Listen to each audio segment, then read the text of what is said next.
But the parts where I continue to press is, when I ask legal mind, if INEC continues to deal with them, would that not act in a way that it's going to be prejudice to the final decision? He said there that, well, maybe what INEC should have done is not go or recognize their convention. So I agree, maybe we leave the mark and Arabic last name there. But even if you leave the names there, INEC cannot deal with them. INEC cannot recognize any Congress that they organize. So it's still really pretty much redundant. So I agree, because it's good to come out of conversation and agreeing on something things. I agree with that. Let's say, okay, let's administrative reason we leave mark but INEC still cannot deal with them. INEC cannot still recognize their convention. So it's either here or there. That's pretty much the point I want to make. Thank you. Legal mind, do you want to shed more light to it? Because if what Afolabi has said is with your position, I mean, then people will argue that what's the point, right? Is that your position, sir? Yes, that's my position, and I think from my own little knowledge, that's the position of the law. The law is not sentimental with your feelings. The law is there to treat the facts and the issues, and just like as my learned brother AA has said, and give judgments based on facts before it, while applying the law. So if the court has said maintain status quo, then all you have to do is expedite the action at the trial court. Lay out all your evidence. This man has retired. Bring out evidence before the court. And the good thing is that this is a matter that is not going to take long, because it's not going to go through all the process of trial. It's just through documentary. It's an originating summons. It's not going to take time. Just write what you are going to write, and everybody adopts the addresses and the rest, and the court proceeds for judgment. So what they should do is lay out your evidence before the trial court and stop running around or trying to win sympathy of Nigerians. You go ahead and do convention, whatever will fall. If the country goes into war, we are all to suffer for it, whether you're APC, your PDP, or your whatever. So all you just have to do is work smart before the law. Don't fall into loopholes. Don't fall into traps. There are legal traps everywhere. If you fall into one, you get hooked. And when you see you falling into one, look for a leeway to get yourself out. If you see that ADC is no longer working, abandon it before the time runs out and go to somewhere else. So that is my position. Thank you, Mindset. So thank you very much, Legal Man. Now that it would appear that INEC has fallen into that trap, what would be your advice to INEC? Do you think they should go back and put Arebosela and David Mack's name back in the INEC website? Do you think that would be the right thing for INEC to do? Yes, I think that should be the right thing for INEC to do. I don't know the senior advocates who are advising them, but that should be the right thing to do, except they are under immense pressure from the ruling party. Because just to removing I was surprised that INEC wants to withdraw an affidavit it filed in court. This was in February. They want to withdraw an affidavit in February. And by March, April, you are coming up with a court order came from the Court of Appeal on the 12th. You interpreted it in March. It's not a coincidence. So INEC should just do the needful. Or at the release, they leave all of us still guessing to the main thing that they have been compromised and that the ruling party is the one pressing the buttons. That's my humble take. Thank you, Mindset. Okay, thank you, Legal Mind and Barrister.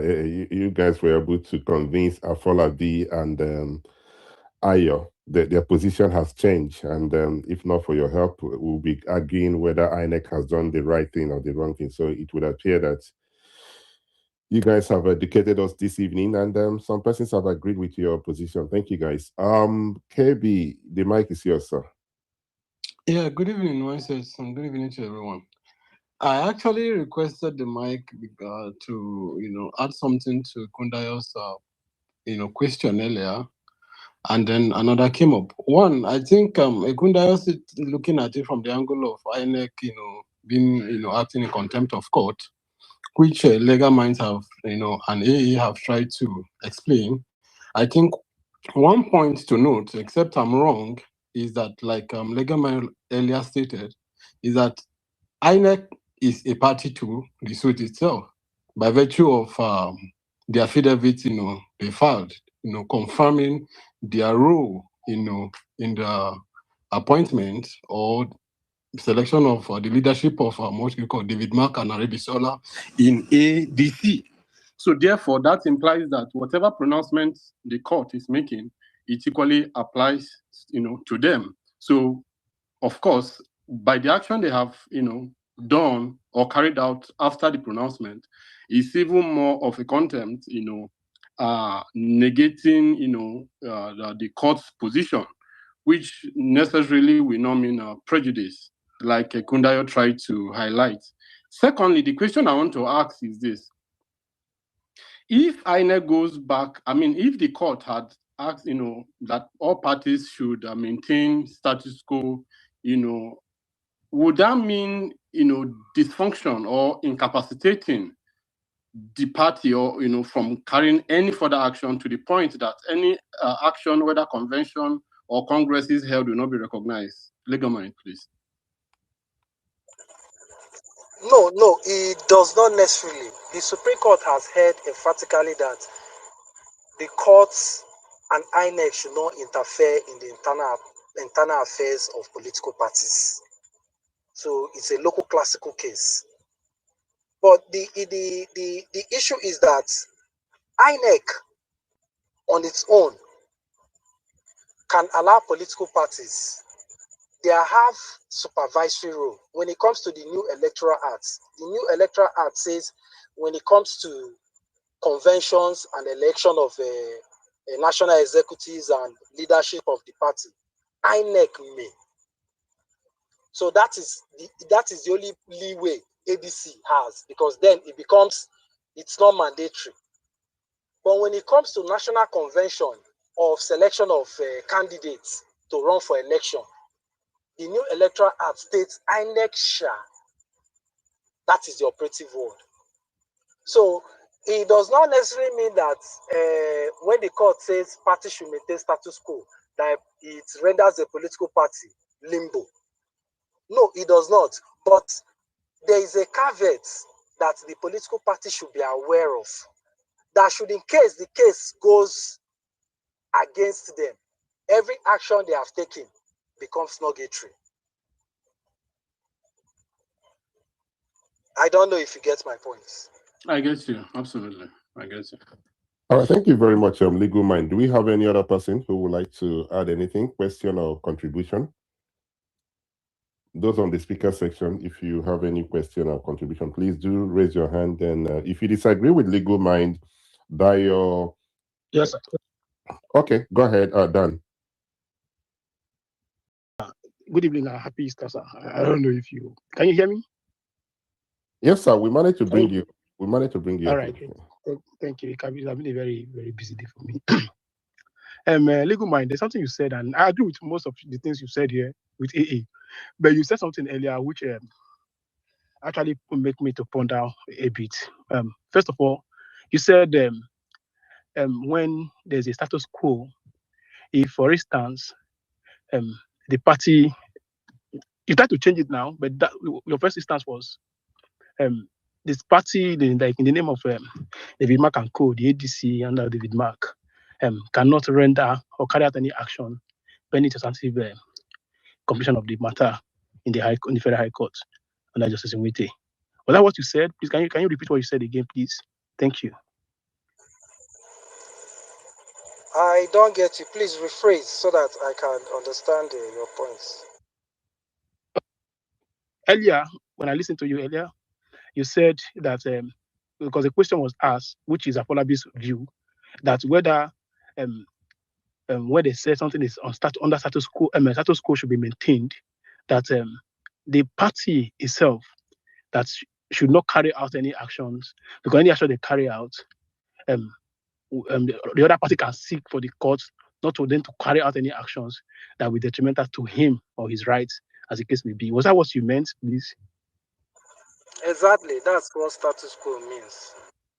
Okay, but I bet to differ completely, sir. Not because of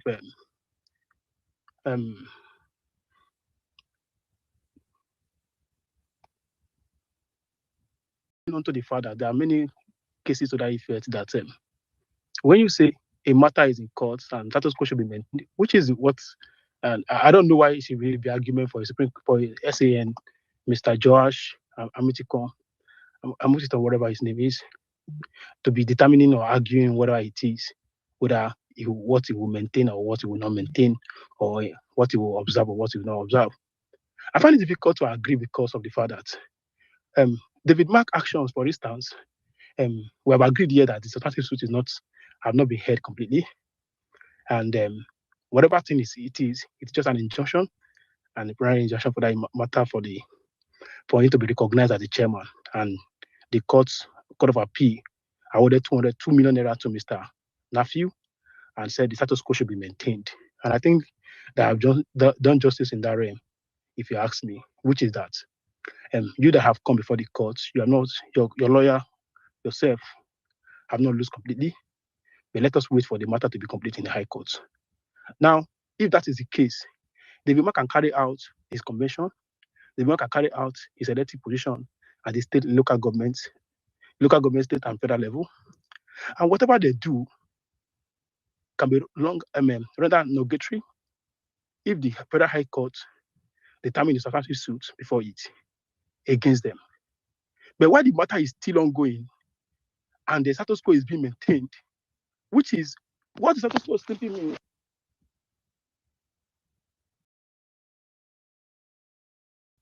Sorry, have we lost Dan? Yes, we do. We actually lost him. Okay, so Dan, it's not from us. I mean, we did our best to bring you up. Okay, he's back again. Go ahead. Can you hear me, sir? Yes, we lost you for some I seconds. don't know, my phone. Yeah, I'm so sorry, please. I don't know what happened. So what it means is that the status quo is just saying David Mark going to maintain your office. So the actions or inactions of David Mark does not affect whatever it is in any sense. It affects it when the substantive suit is heard and determined in the sense that it is against them. There are plethora cases to that effect. So it doesn't stop you, and nobody can say because the status quo is being maintained that your actions should be pended, right? Should be pending while we wait for the substantive suit to be heard.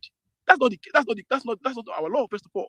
So when you are saying that maybe organization is taking out an actions and you stop them from continue the actions, or you're having a matter in court and they're pending whatever it is, you are telling them that stay put, don't do anything about it, don't produce, don't sell, don't do anything till we finish hearing the matter. That cannot be the law. So what Mr. Polabi is asking you is, if, for instance, Mr. David Mark carry out his actions, with that particular status quo affect him? The answer is no. It just, the maintenance of that action is that you are the chairman of the party, pending when the matter is completely heard at the Federal High Court. And it's complete in the sense that every issue raised are determined by the court.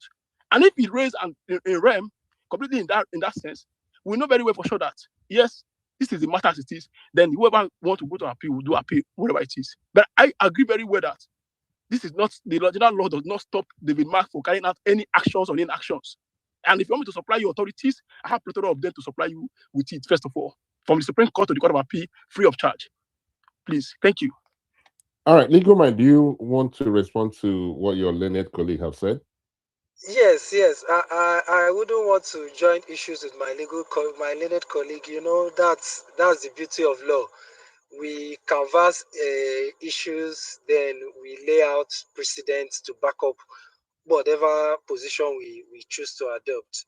But it's always safe when this court announced that parties should maintain status quo. I remember a case we handled in, I think it was it 2023, 2024. We handled one case for urban shelters. There was a land they bought and they were building on it, and somebody came to attack in respect of the land, and the court ordered the party should maintain status quo because our client had the original papers and he thought he had people at the FCD. When we advised him to stop the building, he said no. He continued building. And at the end of the day, when the case went against him, they had to buy those properties for just to compensate him for meager sums. So it's only wise when you are advised to maintain status quo, especially when the court said everybody maintain your position. And the position you are laying claim to is the chairmanship of the party, and that is what is at stake. Knowing that any decision you take and then tomorrow the court says you are not the chairman, all actions is nugatory. Your spirit and soul should be in making sure that you litigate that action to a conclusion at the trial court. I think that's my submission mindset. Thank you. All right, thank you very much. Dayo, your hand is up, and KB. Dayo, please go ahead, sir. Yeah, thank you, mindset. So the section of the judgment that Dan referenced, so I don't know why he stopped at status quo. You know, I've been trying to look for the judgment, but I can't seem to lay my hands on it. So you need to read further down. The appeal court instruction was extremely clear. Very, very clear. It didn't stop at maintain status quo antebellum. It went further to, okay, I'm not quoting verbatim now. It went further to say that all parties should not do anything, right? Either that will influence the court's decision, blah, blah. I can't pick the exact word is now. So how will you read that kind of judgment and you still want to go ahead with the convention? So that was, I don't know why it stopped at only status quo antebellum, because we still add other, other orders, exactly after that status quo bellum. I'm trying to look for the appeal court judgment so that I can read the exact thing. Probably when I find it, I'll come on. But I don't know if any of the legal people here, if they have the appeal court judgment, so that we read the full, sentencing, so that we don't just pick only status quo and debate that. Thank you. All right, thank you very much, Dayo. I mean, Dan, I believe, is still on the platform.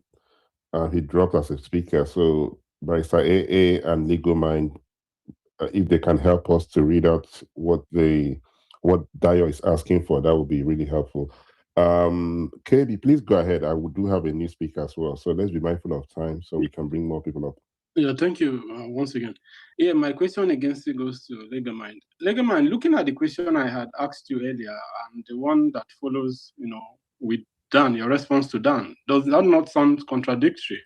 Because earlier I had asked if the court's position as to parties maintaining status quo antebellum means incapacitating them, by not carrying out any function at all. And then your response to what do you call it? Boy, that is Dan, in his own question, which is contrary to your position, and the one that follows. For me, I think is contradictory, especially owing to the fact that, in my own opinion, that the court's position here is rather preservatory, right, and does not in any way, in the spirit of law, to see that the party, that is the political party, is completely grounded. I don't know if you understand my position, Legal Mind. Yes, I understand your position, and that is why I believe the ADC may be taking the route they are taking, because they believe Nafi Gombe has nothing against them. They believe they went through the right processes and they involved INEC in all the processes they went to, and the resignation was done. And that whatever happened to Nafi Gombe was probably influenced or instigated by outsiders.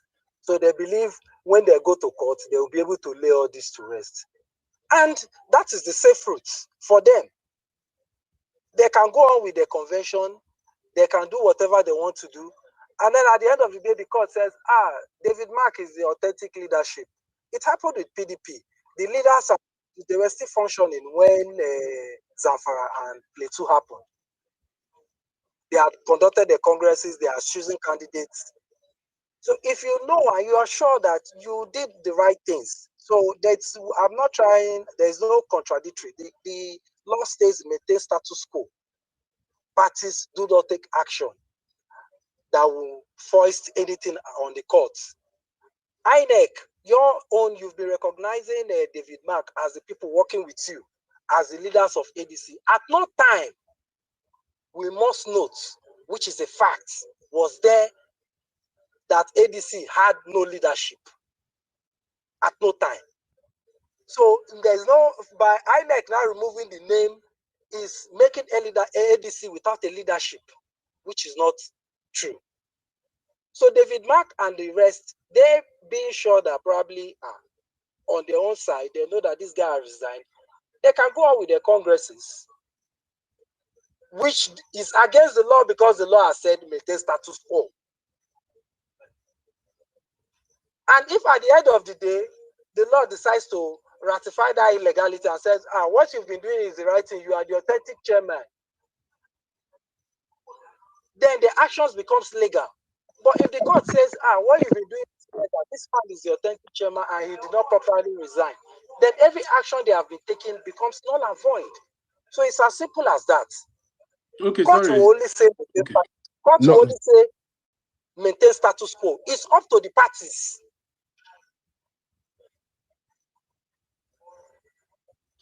Okay, thank you, Legal Mind. Again, just to conclude, right? Now, looking at some people's claim that if they go ahead to do the convention or the Congress, that will mean influencing, the final determination or position of the court in terms of judgment. Now, if it favors the David Mark faction, and then by virtue of the final ruling tends to ratify whatever action they had carried in between, would that mean influencing the court's what do you call judgment? Or no, okay. I don't think it influences the court judgment in any way, because INEC had people they were working with, which is David Mark. The court said maintain status quo. Continue working. Maintain status quo means the people you previously recognized as the leaders of ADC, continue recognizing them until they hear this matter of this new one that is saying is the authentic leader. So I don't know why we are trying to model what the court says or trying to spin it in whichever direction to suit our own narratives. The simple is that whatever actions ADC decides to take under David Mark is still legal within their own ambits, having been recognized by INEC, which is the status quo. But peradventure, the court now decide tomorrow that no, you people are not the authentic chairman. That is the same thing that happened in Zamfara and the Plateau states. So I don't know if you get my explanation. Yeah, all right, thank you. Thank you very much. Thank you very much, Legal Mind and KB, for your question and response from Legal Mind. Please, let's allow those who have not contributed to be part of the conversation, right? Ako, please go ahead. I do not know if it's a question or contribution as we start thinking of rounding up quickly. Thank you very much, Mindset. Am I audible, please? Yes, you are, sir. Hello. Yes, you are, sir. All right. Thank you very much, Mindset, for the space and to Legal Mind. I just have a question. I think it was Legal Mind here who made reference to the Supreme Court ruling that stating that the courts and basically party is allowed to interfere in the internal dealings of a political party. And I'm wondering why are we then having this conversation? What is INEC doing? What are we doing in court? Because this is the dealings of a political party. I'm just wondering. Can you expatiate on that? Thank you. This is the cross of the matter. Sorry, legal mind, your mic is muted. Okay. Oh, sorry. Okay, this is the cross of the matter. What the ADC and David Mark lawyer did, what they would have done at the trial court was to raise, instead of rushing to the Court of Appeal for an order, is to file a memorandum of conditional appearance and then file a preliminary objection, challenging the jurisdiction of the Federal High Court to entertain matter that is purely an internal party affair. I don't know if you get the gist. That is what they would have done. So when you were served with the processes that you will now file a process in court, citing that Supreme Court authority in your address, that this is an internal matter affair, and that this court does not have the jurisdiction. And then you will be talking of jurisdiction and local standing, and not talking of merit of matter. So I think that is the position they should have taken. All right, thank you very much, Aku. I believe your question has been answered. Do you have any other? Kenny, if you're on the speaker session, Kenny MSC, if you would like to be part of the conversation, please, you have to raise your hand. And if you're not ready to speak, we might need to remove you and then add other persons. Mindset, please, just 1 minute. Let me add something that I just, to the last person who asked me the question. There's one funny parlance we use in law. Hello? There's a funny parlance we use in law. We call it, it's a very notorious case, Ekpeyon and Eyon. You say that the court is not a Christmas. The court only grants you what you ask for. So the court cannot just say, we don't have jurisdiction to hear Nafe Gombe's case. Let's throw it away. No. It is you that will come before the court and now file a preliminary objection, ask the court to, this does not, is a purely internal party affair. Based on social decision, throw it away, you don't have jurisdiction. Thank you. All right, thank you very much, sir. Kenny, the mic is yours. Yeah, good afternoon, everyone. Thank you for the space. I mean, I really enjoy listening to your space. So, but my own issue is just, I don't know, will I call it willful naivety from people that are saying, go to another party. The thing is, if the leaders of ADC decides to go to another party, the same problem will still happen in another party. I mean, we've seen the script with Labour Party, with NNPP, and with ADC now. So the thing is, even if they decide to move to another party, they're also going to have the same issue. So my own belief is that they should fight this to the very end. If not, moving to another party solves no problem. Another mole will be planted, another leadership issue will come up. So why not tell ourselves the truth? If the court says revert to the way things were before the issue started, then I believe they should do that. Instead of making the party leaderless, it doesn't make any sense to me. In fact, you see, the way these are done in Nigeria, right, is getting to me and it's making me really angry when I look at our political space. With the way the president and everything is being done in security every day, it pisses me off.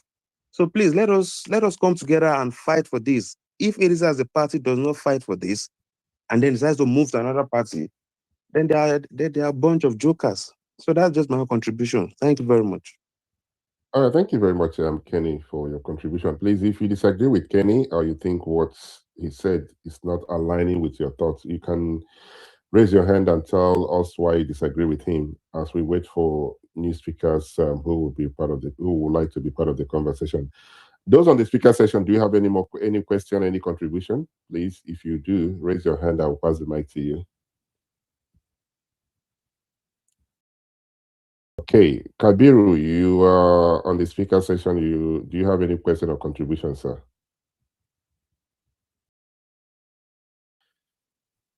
Can somebody help me out? Am I still audible? Yeah, thank you very much.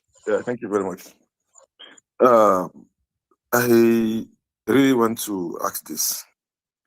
When the real Nigerians who cannot spell a word in English, which is called like chairman, and is heading an organization that is having more than at least 10 million Nigerians.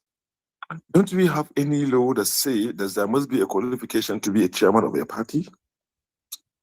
That's number one. Number two, by any chance, what really happens that make this personnel, with the name of Bala from Gombe, having insecurity, having different cars?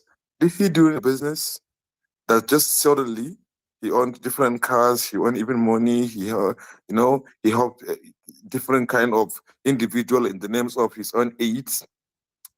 Don't we have ICPC and EFCCs to investigate Nigerians whenever someone just suddenly become billionaire? They do investigate, especially the youth. They will not say you are into Yahoo or into this.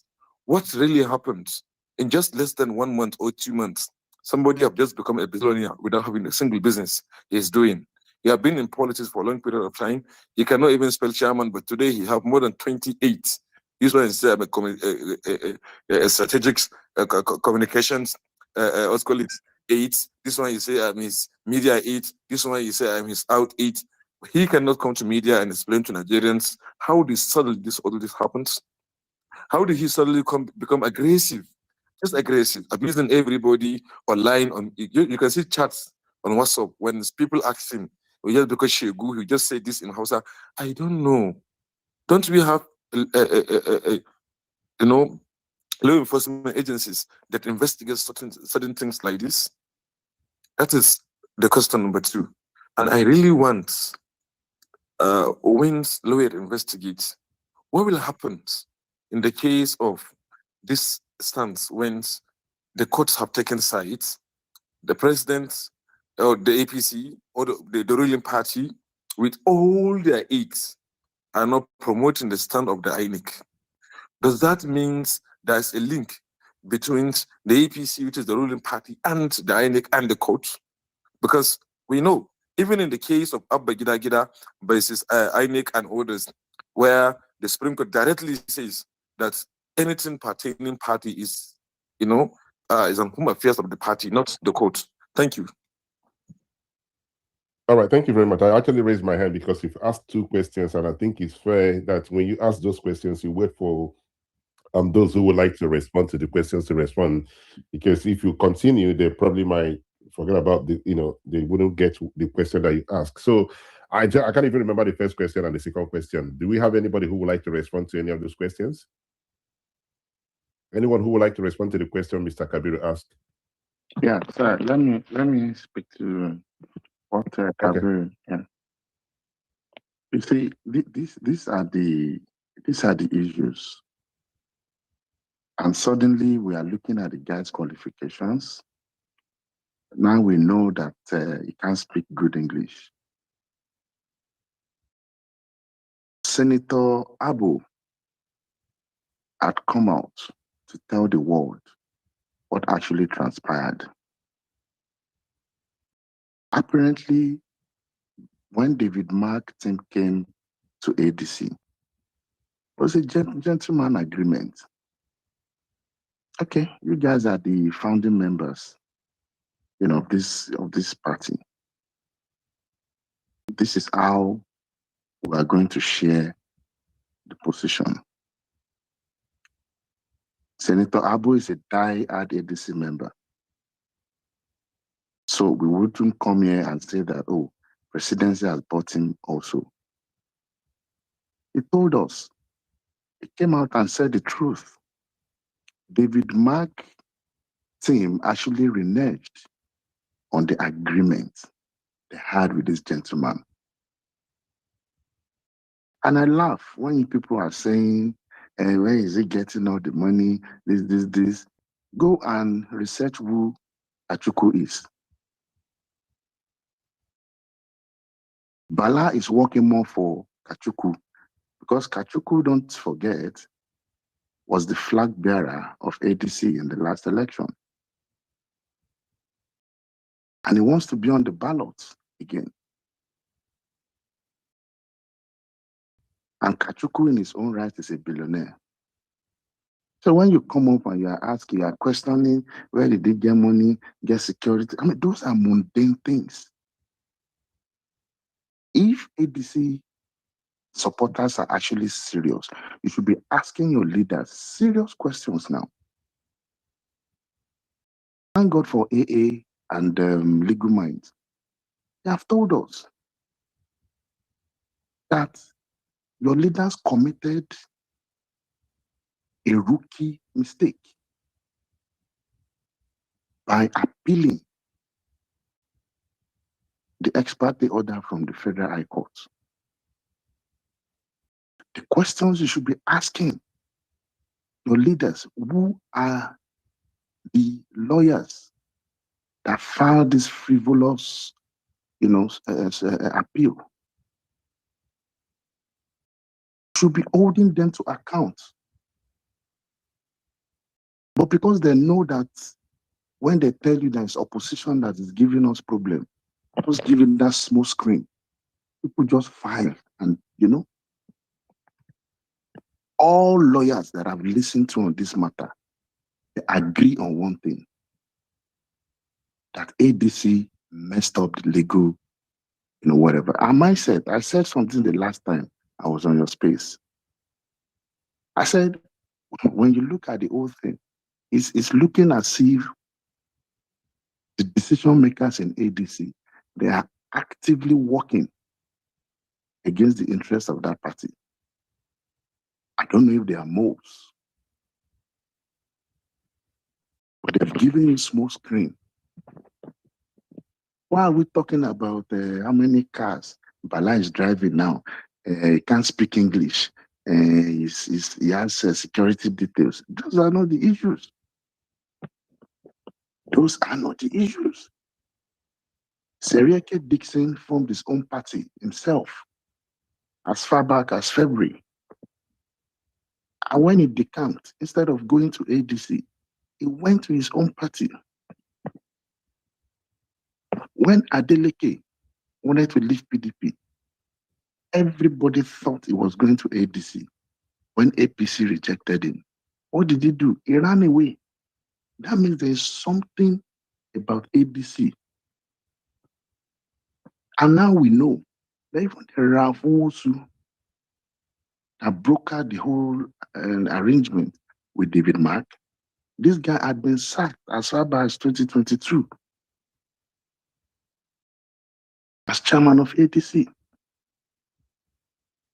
He resigned his position of chairmanship around July 2nd. Then in July 21, he wrote a letter to INEC reporting the resignation of Bala. And let me tell you something. You know why ADC is avoiding the case at Federal High Court? They know they are going to lose. We've seen the constitution of ADC that says that you must have spent at least 3 years in the party before you can vie for that position, for the position of chairmanship. So all these are the traps. Any serious party that is going into coalition or you want to absorb ADC, these are things you should have looked out for. It's not a joke. If you know you cannot form a new party, get smart lawyers. Let them tear ADC constitution into pieces. Look out for the booby traps. All these problems have been there. But now we are blaming Tinubu, we are blaming INEC, we are blaming judiciary, we are blaming Bala, we are blaming this, we are blaming that. So for me, I think by now, ADC supporters should be putting fire because they are your leaders are too relaxed. You should be asking questions. Okay, what is the next line of action? Now they've gone to Supreme Court again to go and do what? Someone, a decision maker, a top decision maker in ADC is a mole. That one I can tell you.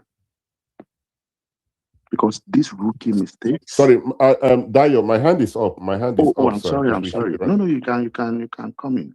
I'm done actually. I was just rounding up. Just because of time. Thank you very much. I'm going to respond to some of the things you said. Sorry, let me start with Mr. Kabiru.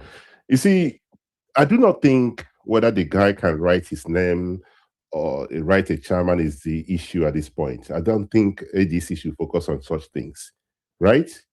Whether he can write his name, he cannot spell good English, that's not the thing right now. These are just not what you guys need, right? So I think you guys have to focus on what INEC has done. That is the most important thing. If he goes to court, he's not able to write his name, he can hire a lawyer.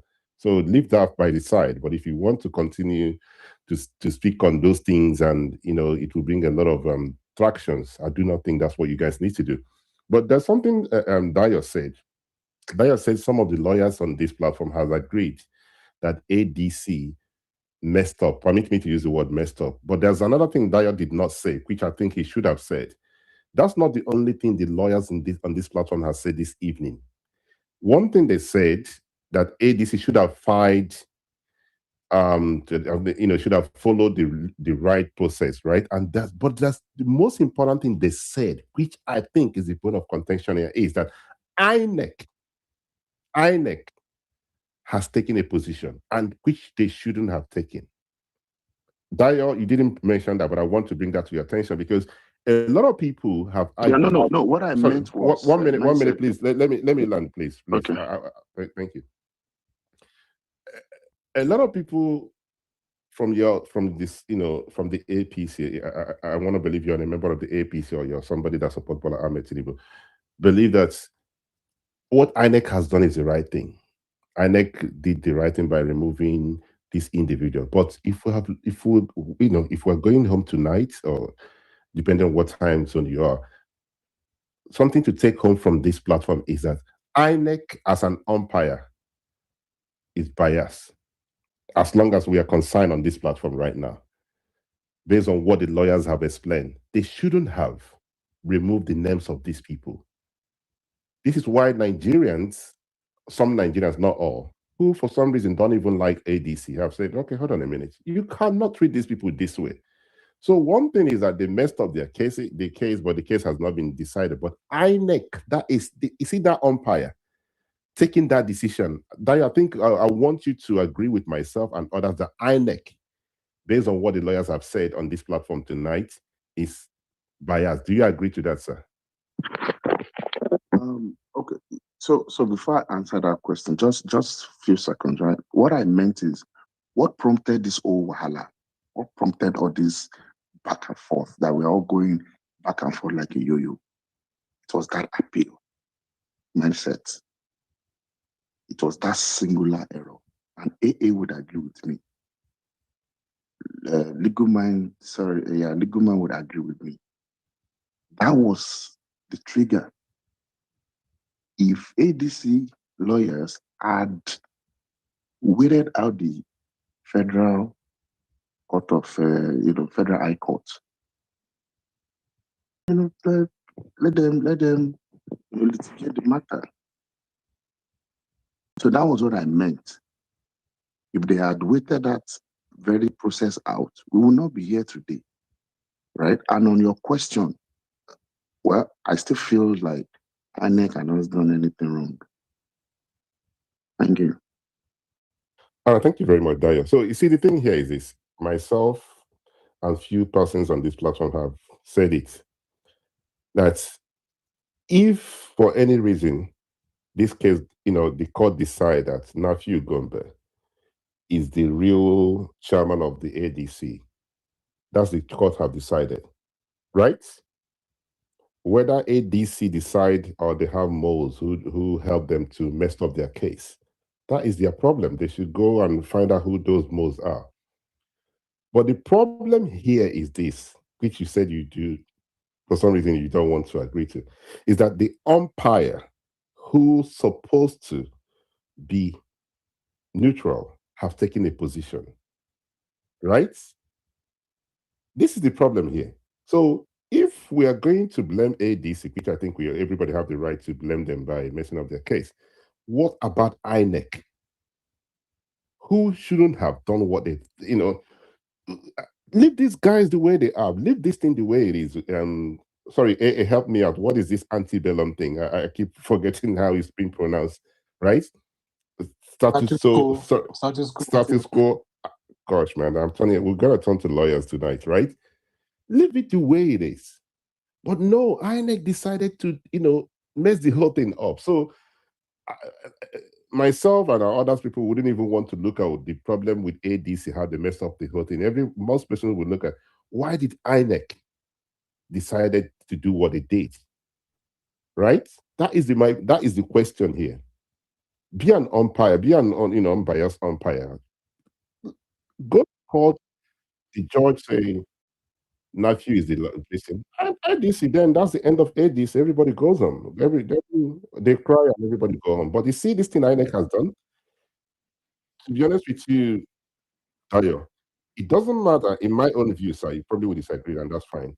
Whichever way you want to look at it, some persons have decided that not only INEC, the presidency, the party, everything ADC is against everything in APC is against ADC.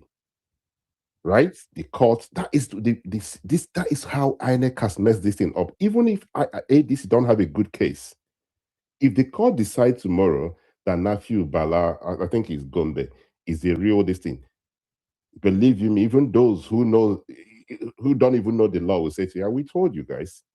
Is he not the person? Is he not what INEC has? This is why Professor George Amopota, in my own view, should respectfully resign and get out. Because he messed this thing up, not only for ADC, for APC, for Nigerians. He should respectfully, please, quietly get out. Right? That's what I have to say. But I respect your views as well. Please, any other person who would like to add, there's a lot of comments on the comment section. I would like to respond to them. If there's any other thing, please. If anybody have any question, please raise your hand. If not, I would we'll start rounding up. Ola, are you still with us? Where is Ola? Okay, Ola is no longer here. Who else is here? Okay, Dio AA. Is AA still here? No one is responding, so I'm not sure if I'm talking. Dio, please help me out. Let it appear that I'm speaking to myself. Yeah. We can hear you. Okay, so everybody's quiet now. So should we start rounding up then? Since nobody wants to contribute, it's actually 10:27. Okay, we have Mr. Nathan. Nathan, good evening. We continued where we stopped yesterday. Hi, mindset. Yeah. It's I don't know. I mean, my opinion about the ATC has not changed. We all agree. We've agreed for many months now that there were several errors that were made, several traps that they walked into, but also everything we know about Nigeria.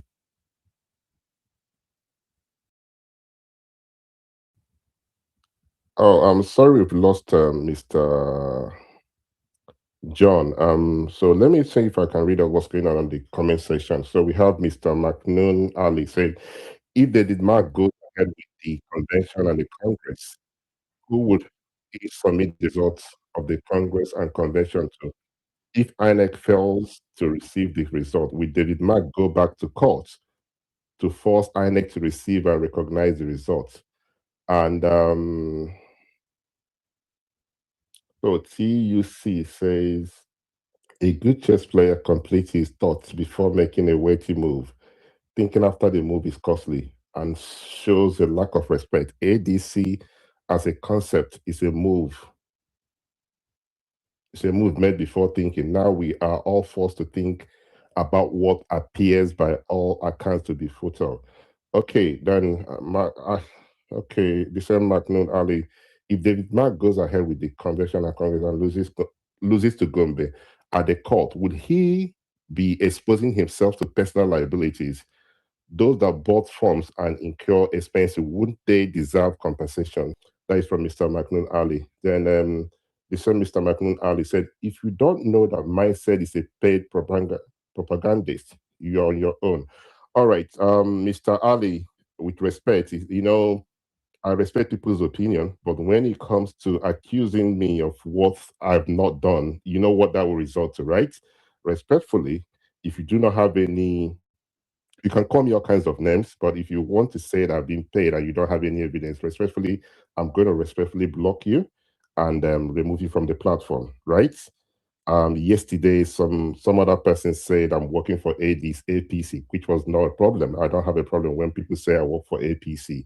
Now I have an APC. Sorry, the person said I'm working for. I was paid to host a space yesterday for APC, with no evidence. Right now we have an APC member calling me a propagandist or whatever name that is, that I was paid. I don't mind. Call me names. Right? Disagree with me, call me name, that's okay. But when it comes to saying I've been paid for something I have not been paid for, I don't take it lightly. If somebody pays me to host this space and you said I've been paid, I don't care. I'm happy to receive my money and work for whatever. But when you go out there to accuse me of being paid where I have not been paid, I don't got to take it lightly with you. Right? You might not be comfortable with the conversation, but you cannot come up and make accusations without any proof. So I respectfully remove him from the platform. I'm not sure if he's still there. If I can find him, I'm going to look for him and remove him. And I'm happy that I've done so. If there's any other person who would like to contribute, please go ahead. If not, I will continue with. Okay, I can still see him here. Sorry, guys. Please, any other person, you can raise your hand and continue with the conversation. Let me quickly find a way to remove him. If you want to, I know some of you will say, Mindset, you're being too harsh. No, it's not being too harsh, right? Dayo, Casey, and AA, everybody here has their own opinion, right? But when somebody accuses you of being paid and all those kind of things, and it's very, that's what I'm trying to say. It's not fair, right? It's not fair. If I get paid for my spaces, I don't care. I get paid and I work for my journey. But when someone like him will come here and talk this kind of nonsense, I don't take it lightly. All right? And he will go out and cry. I know him. He will go out to another places and cry that he was blocked. But you were blocked, you were removed because of your being stupid. Please, if there's any other person that would like to contribute, you're welcome to do so. You can raise your hand and I'll pass the mic to you. Dayo, your hand is up. Is it me? Oh, am I still audible? Sorry, this guy has just messed up my thoughts. Do we have any other person who would like to contribute, please? It looks like Nathan is back. Maybe you could. Okay, and Nathan, the mic is yours, sir. Thank you. I've been having connection issues. I'm not sure why. Anyway, I was saying earlier that all of the troubles that the ADC have seem to be facing are troubles that were predictable. Now, that being said, it of course does not absolve the current criminal government from responsibility, either in meddling by planting malls or using INEC to take sides and even muddy the waters further. Of course, the issues of whether the guy can speak English or not, these are irrelevant issues. All of Nigerian politics is full of people like that. Everywhere, people who are enforcers to people who are in the party to people who actually run the day-to-day of these political parties. They're all full of people like this, There's a reason why people like MC Oluomo is so popular in not Lagos politics and, of course, now national politics, even though he cannot speak a word of English.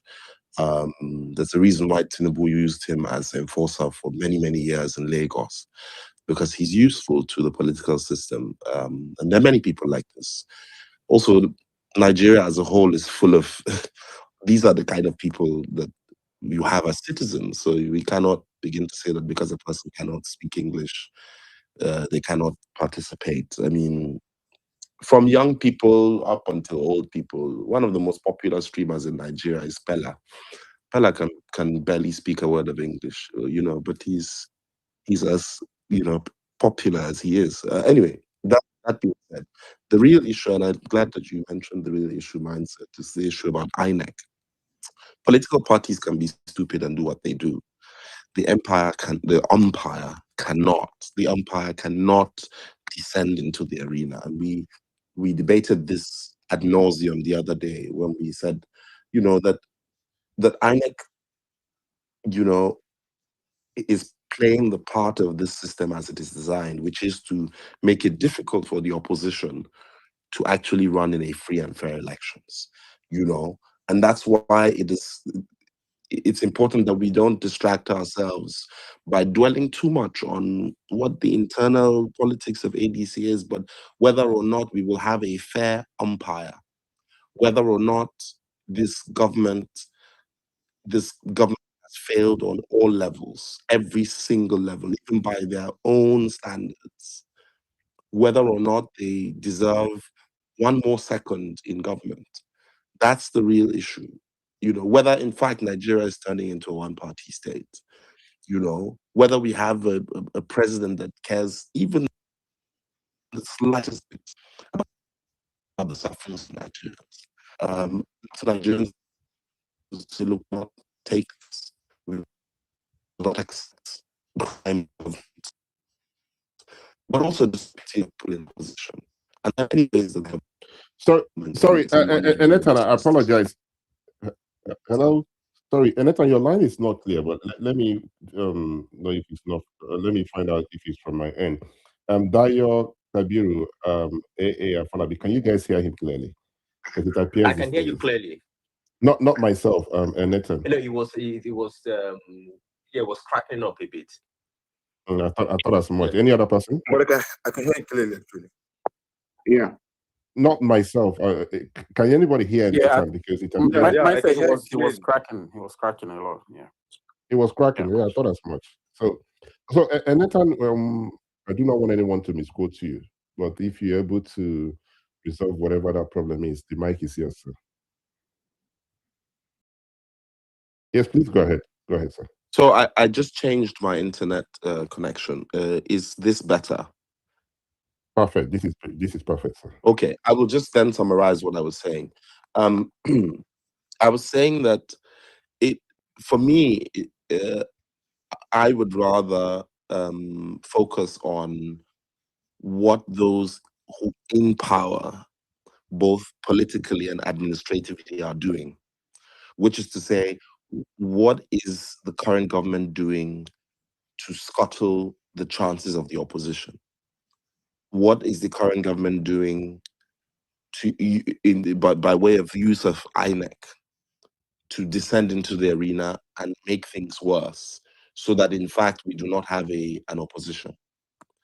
But I will end by saying that one of the reasons, and I don't know if you remember, these are conversations many months ago, where some of us criticized people like Peter Obi for joining in this weird game, right?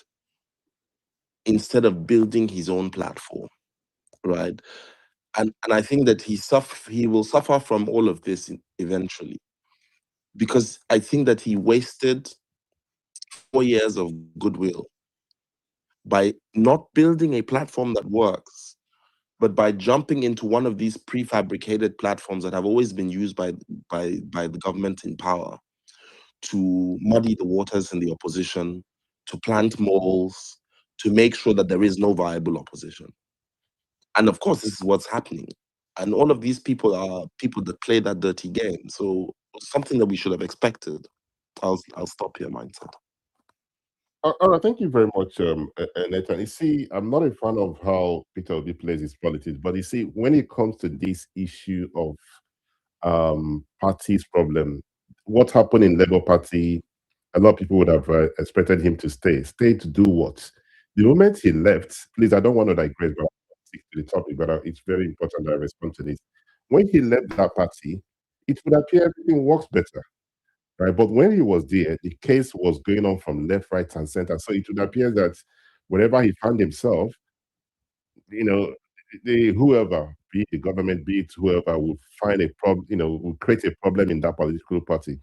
After the 2023 election, I spoke with somebody. I made it very clear. I said, there's absolutely no way this guy will be allowed to return the ticket in the Labour Party. Right? That was what I said to some persons, right? And it plays out that way because I knew that what he did in 2023 is something that I do not think it will be, something like that will repeat itself again in Nigerian politics, maybe in my lifetime, right? Because nobody gave him chance and people felt that he wasn't able to do anything, but he did something and they are not going to allow him.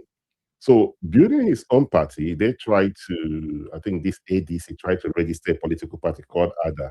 For some reason, things has not played out the way they wanted it. So my thing here is I'm not supporting them, as you know, but I don't want to blame them when it comes to the problem in this ADC. This is manufactured by somebody. And as you can see, INEC has taken a position that whoever is the one that manufactured this problem, we are going to side with them, right? But the mic is yours, Nathan.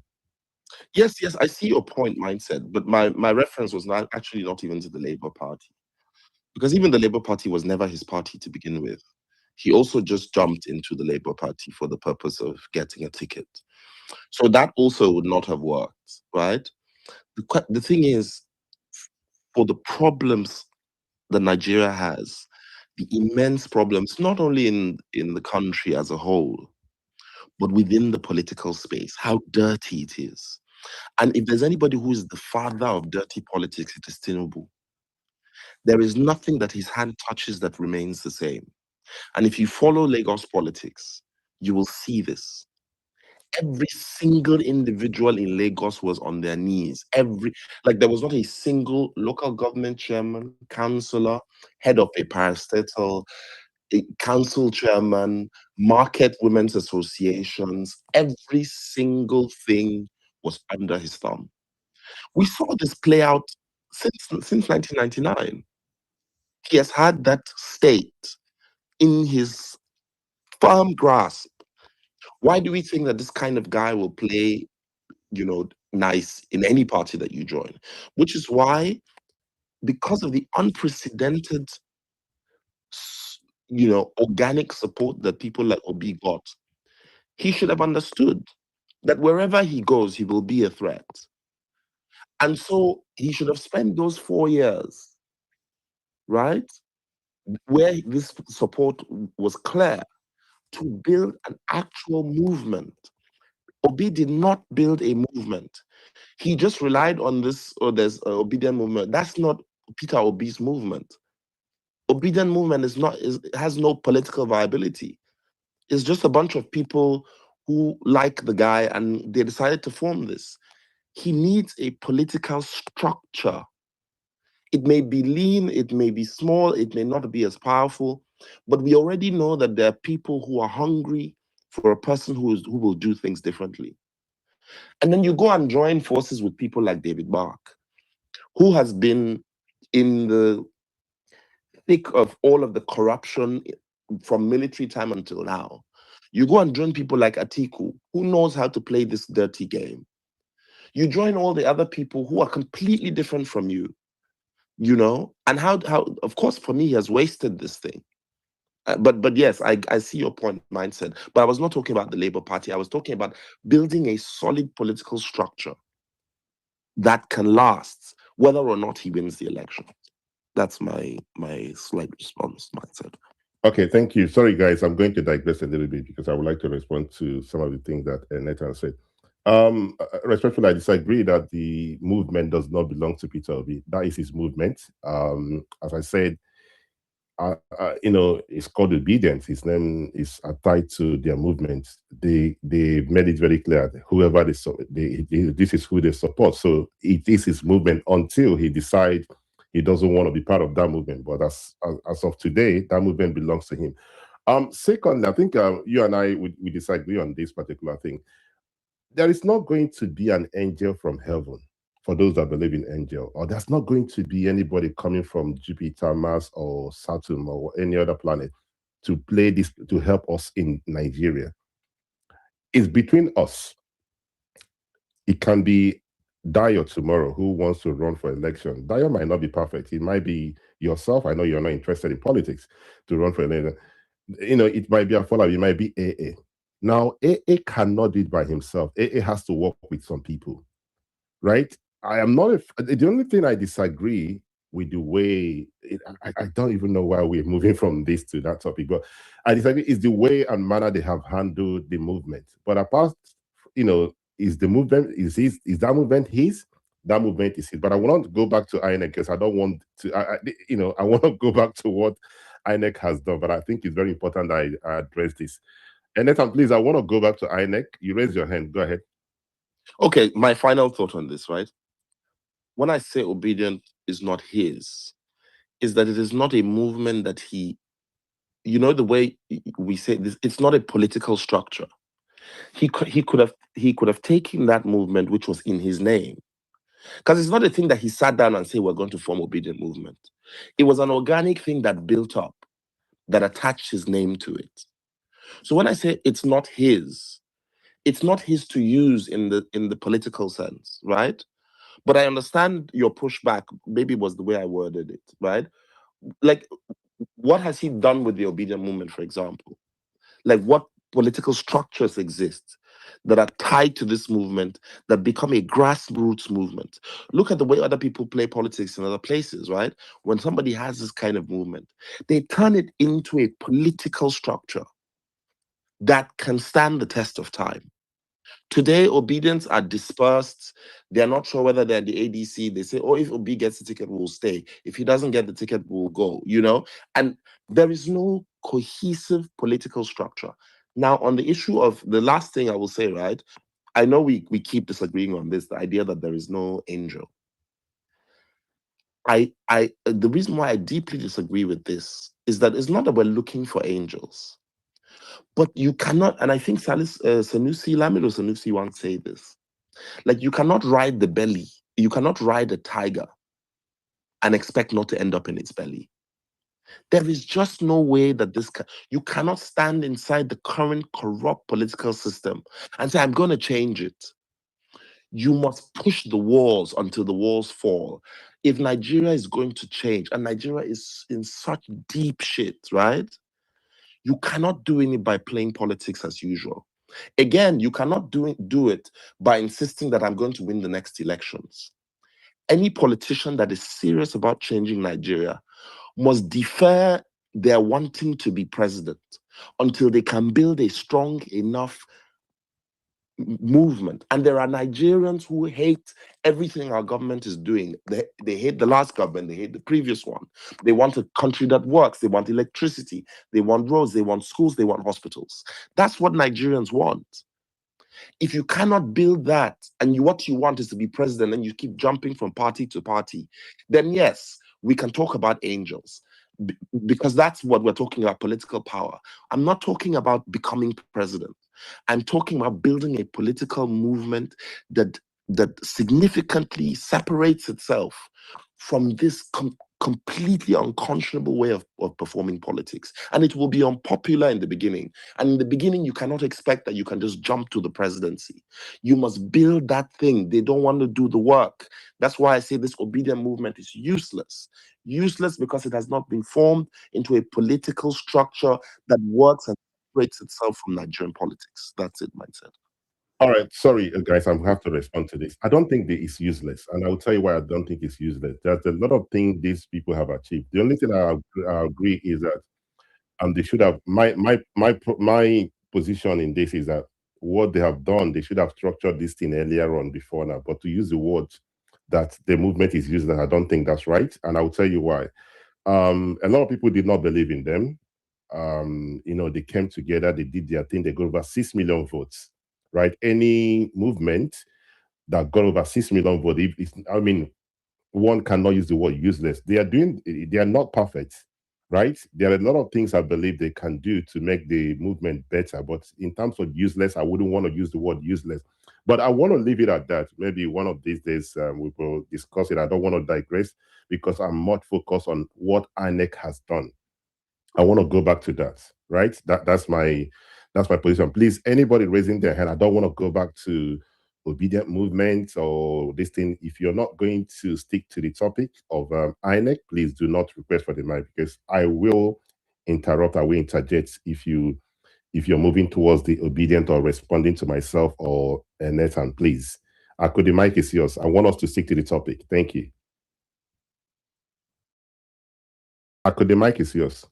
Hello. Yeah, thank you, Mindset. I just want to make just a very brief submission on this whole subject matter. You see, I've been listening for quite a while, and there's been a lot of think pieces here and there about what the ADC should have done or what they have, not done.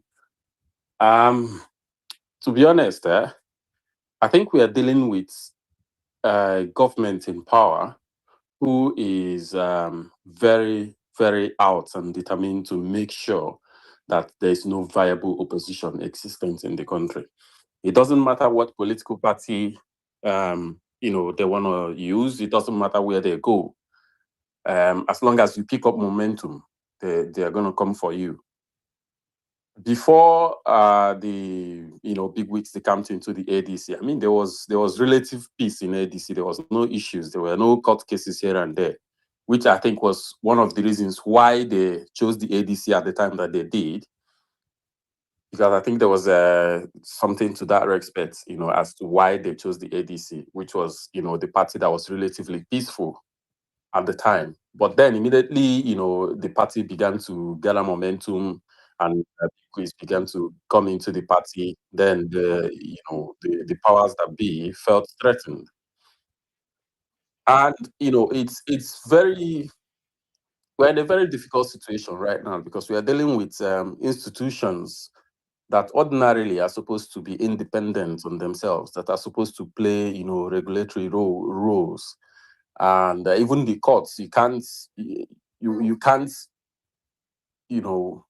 on your clear conscience, say that the courts are unbiased.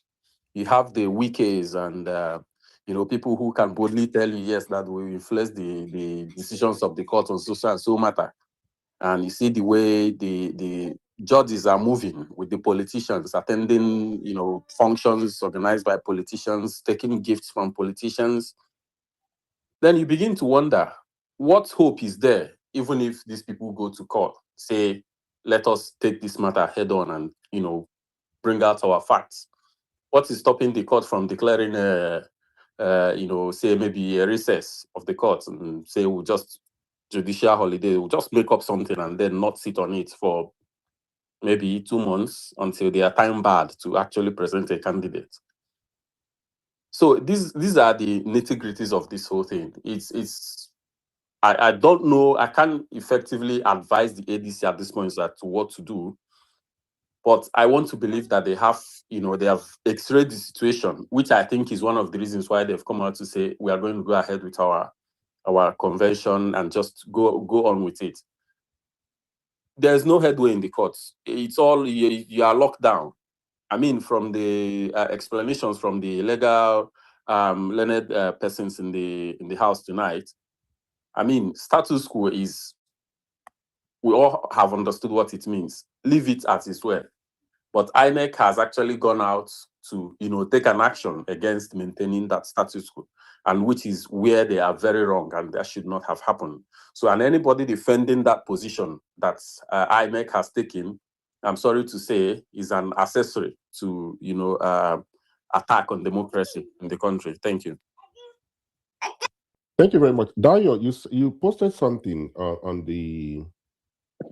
Yes, that is the full, because I observe that we always stop at the status quo antebellum of a thing, right? But to appreciate INEC's position, it's better we read the,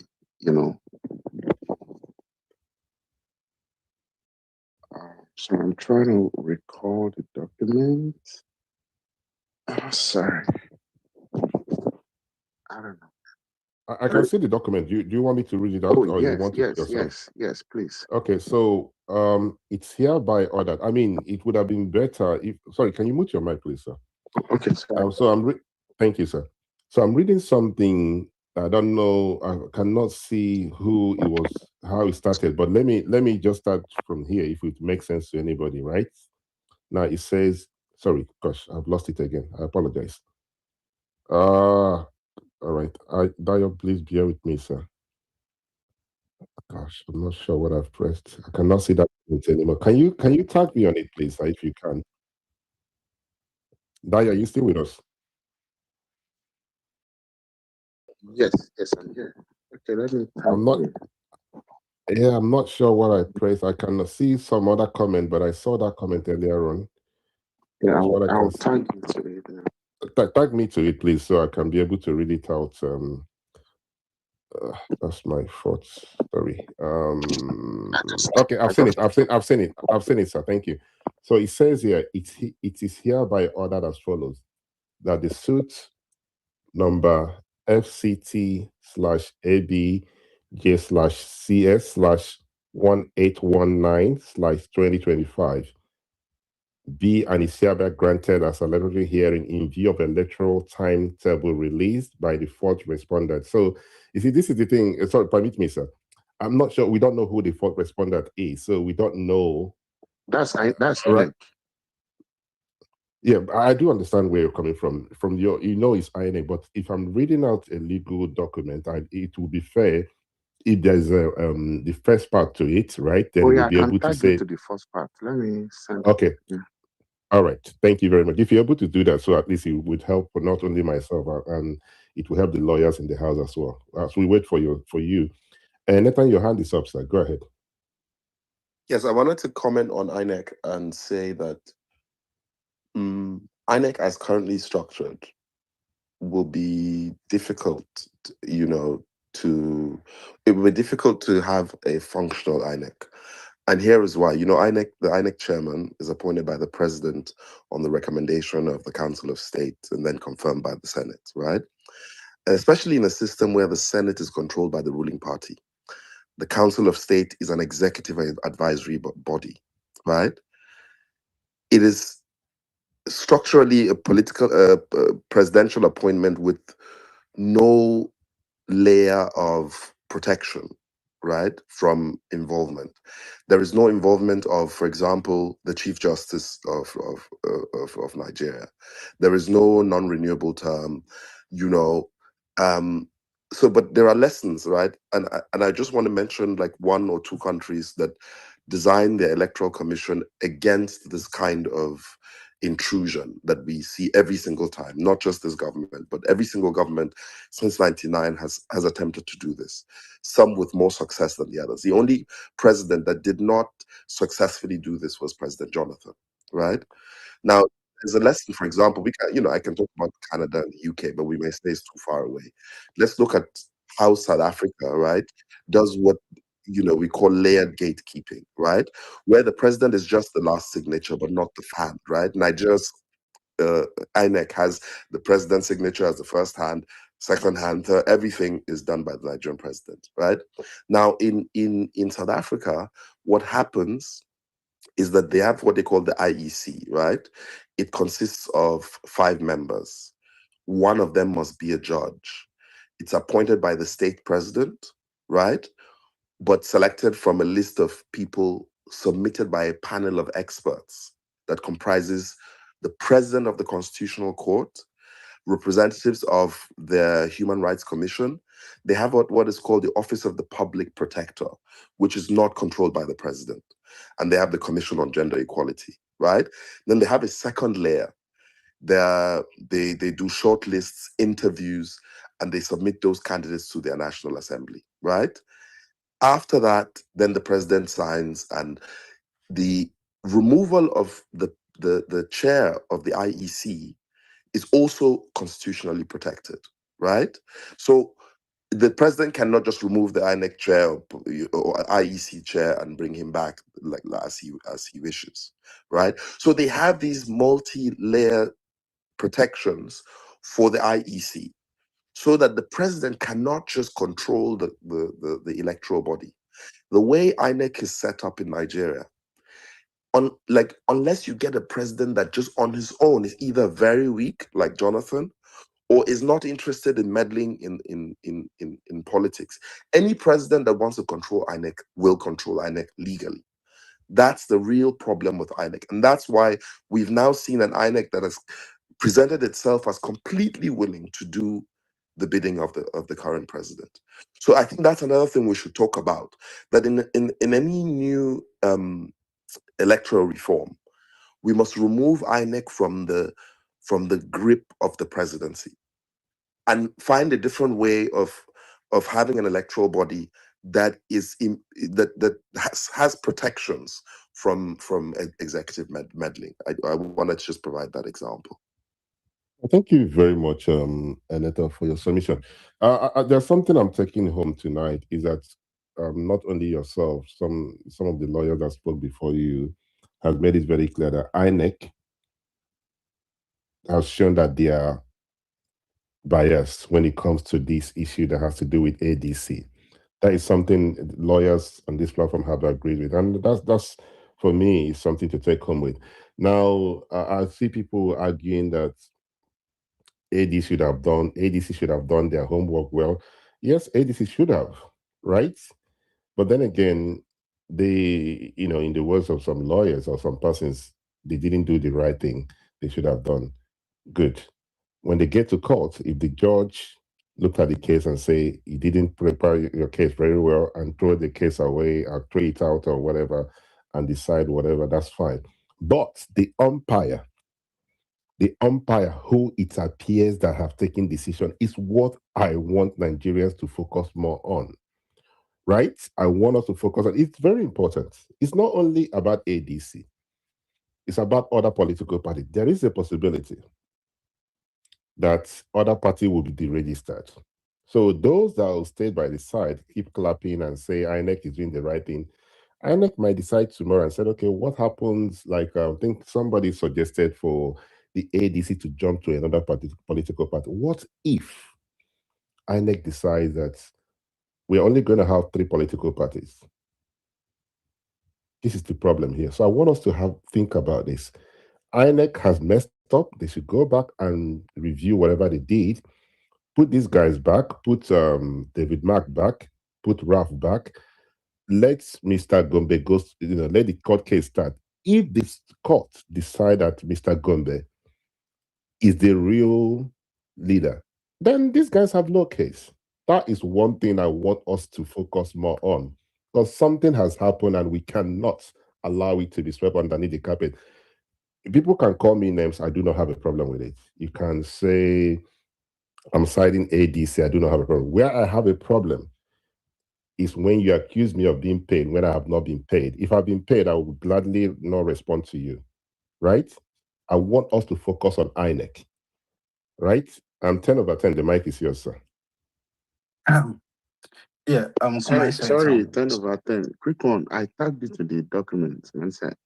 I've seen it. I will respond to it. I was going to read it before. Please, I apologize. 10/10. The mic is yours, sir. Okay. Uncle Mindset, good evening to you now. Happy Easter to everyone. Interesting conversation. I've been listening. Uncle Mindset, well, I've listened to the legal arguments back and forth. But as Nigerians, we see through what is going on. But I will leave that for the lawyers to keep discussing back and forth. For me, is even the judicialization of Nigeria's politics and the politicization of Nigeria's judiciary, that is a big concern to a lot of people. Now, I come from this angle. You see, I completely support the ADC to go ahead with their congresses. Having listened to a lot of legal luminaries that will hold to high esteem, I'm in complete support of their decision to go ahead with their congresses. Now, Uncle Mike said, to me, like I said before, I've listened to legal scholars talk about how partisan the umpire INEC has become from this conversation and what is going on. You see, after reading, I'm sure you are very familiar with the book I'm about to quote here, Uncle Mike said. After listening to Professor Chidodin Carlos' book, after reading that book, The Selectorate, when judges topple the people, I almost wept for the Nigeria judiciary, how they've politicized our judiciary, how they've made it a shadow of itself. Now, I had the privilege of visiting an uncle at the University of Ibadan while growing up. And back then, I still remember Maurice Iwu in 2008 delivered a public lecture at the University of Ibadan. You guys can fact check or check the title of that lecture. He conducted election in 2007 rather. And then the criticism that followed that election, he made an attempt to at least, redeem his already battered image. And then he delivered a lecture, 2007 elections, what went right. That was the title of the public lecture he delivered at the University of Ibadan in 2008. And I was, for a lot of people that, in fact, a lot of students or people that attended that public lecture find it very, very weird. Now, he delivered that lecture with a lot of attempts to redeem his, already battered images at that particular point in time. But what is more concerning now, Uncle Mike said, is the blatant nature of what the umpire that is supposed to be apolitical, non-partisan, and neutral in every sense of it, how they come in a very, broad daylight, letting you know what side of the divide they belong to. I am also one of those people that believe at this point, despite how much integrity, or what would I say? How would I call it now? Integrity and credibility issues that the INEC has suffered. We have an INEC chairman that is making a mockery of the already battered image of the institution itself. I've argued consistently that despite how structurally defective, right, the INEC is as an institution, we shouldn't watch what is going on right now continue to, continue to go on. That's my argument, both from from structural sense of it. I'm also of the opinion that despite whatever we do, INEC will not guarantee and conduct a credible election.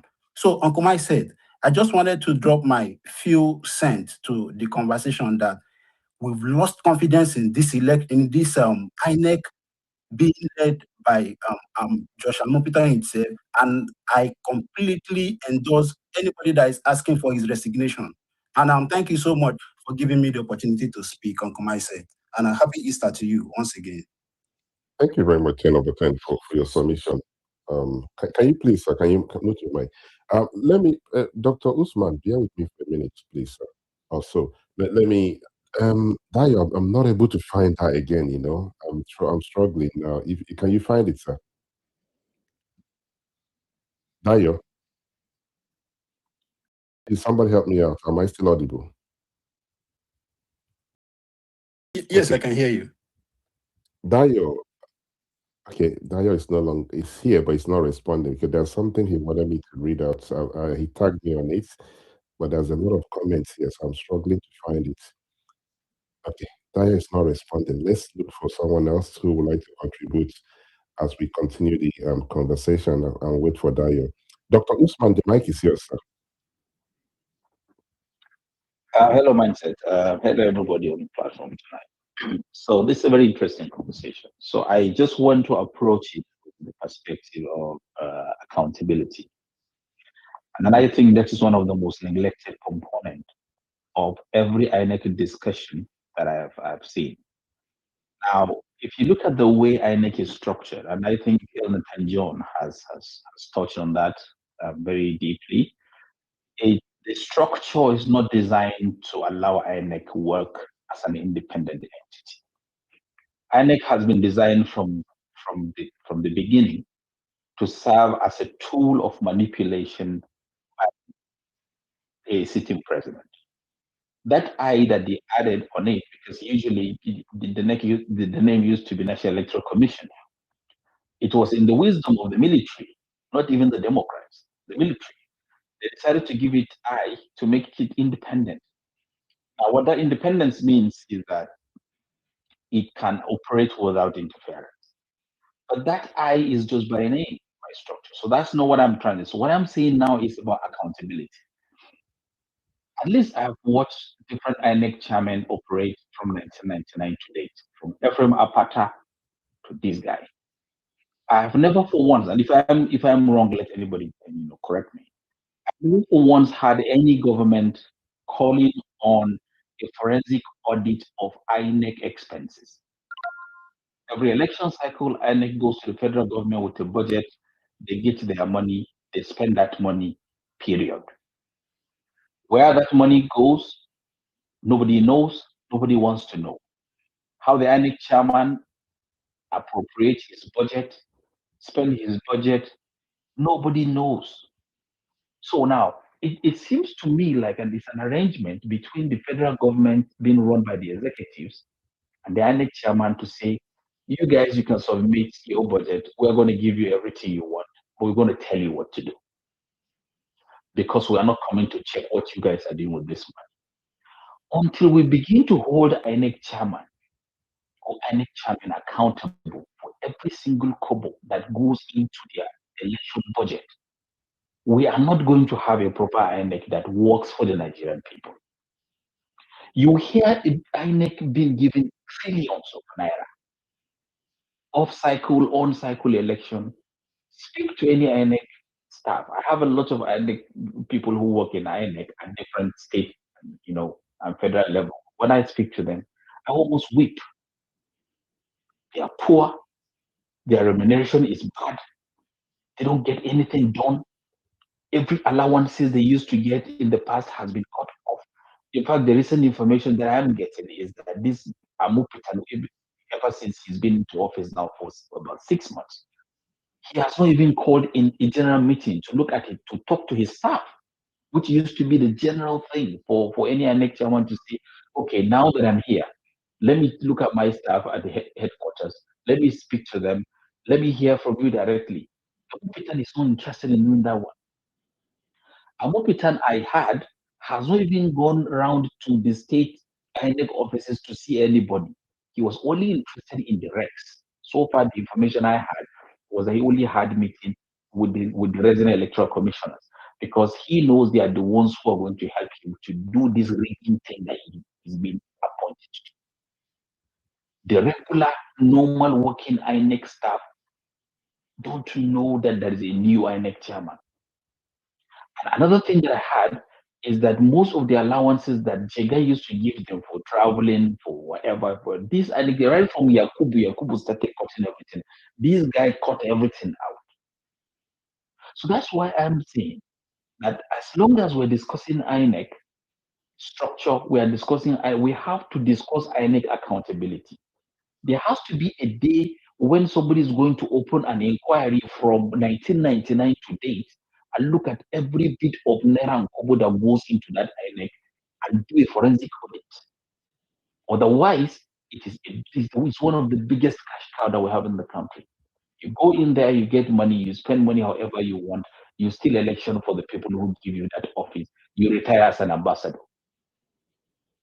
As long as we want to have a functional democracy, this INEC has to be disbanded the way it is right now. It is not designed to work for the Nigerian people. I yield my mic. All right, thank you very much, Dr. Usman, for your submission. I like the fact that you want us to investigate INEC, right? Not only this particular chairman, but the ones before him. But I think, as it stands right now, in my own opinion, you're a member of the ADC, I believe, or you support ADC. For the time being, forget about Jigar, forget about Mahmoud Yakub, focus on this particular one. I will give you my reasons why I think you should focus on this one here. Because it was not Ataru Jigar, it was not Maurice Iwu, it was not Mahmoud Yakub who decided to remove your party or your party chairman from the list. It is Professor Joash Amoputan. So, I mean, this is my view. So, if you want to start looking backwards of what the other ones have done, then you've given the other party something to hold on to. You move away from the topic.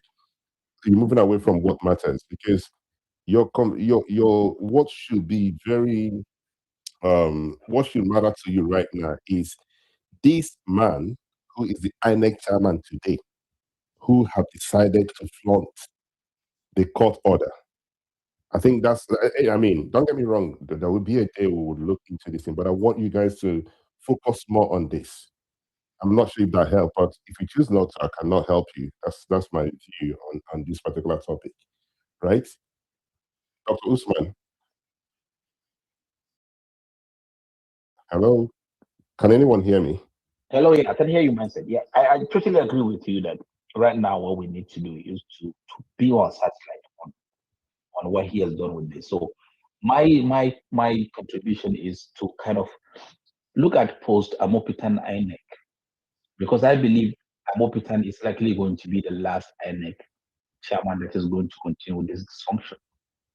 If ADC wins, I am going to personally issue a proposal on how to restructure that, at least to work for the Nigerian people.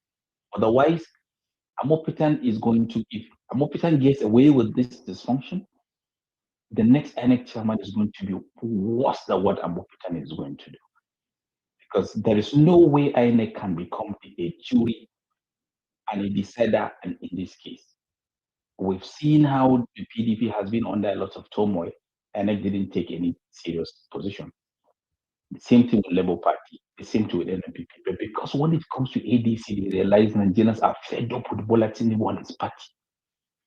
They want to elect a different set of people. Then they just want to deplatform them completely. So that if Tinubu goes into election, even if it's only 200 people that queue up to vote, Tinubu will be declared winner by Amopitan. That's the whole point.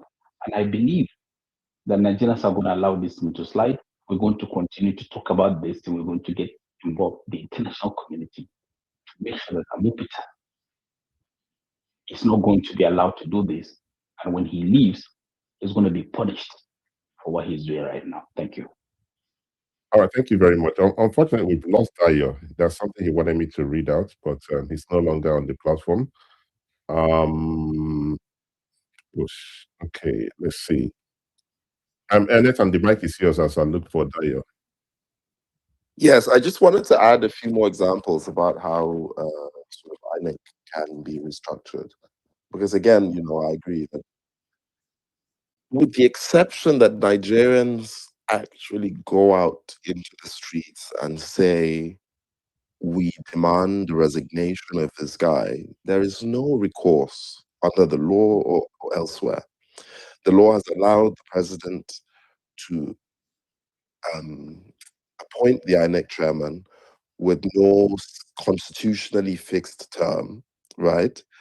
And completely, entirely at the president's discretion. So, for example, I mentioned earlier the case of South Africa, which is a very good case, especially because it's on the continent.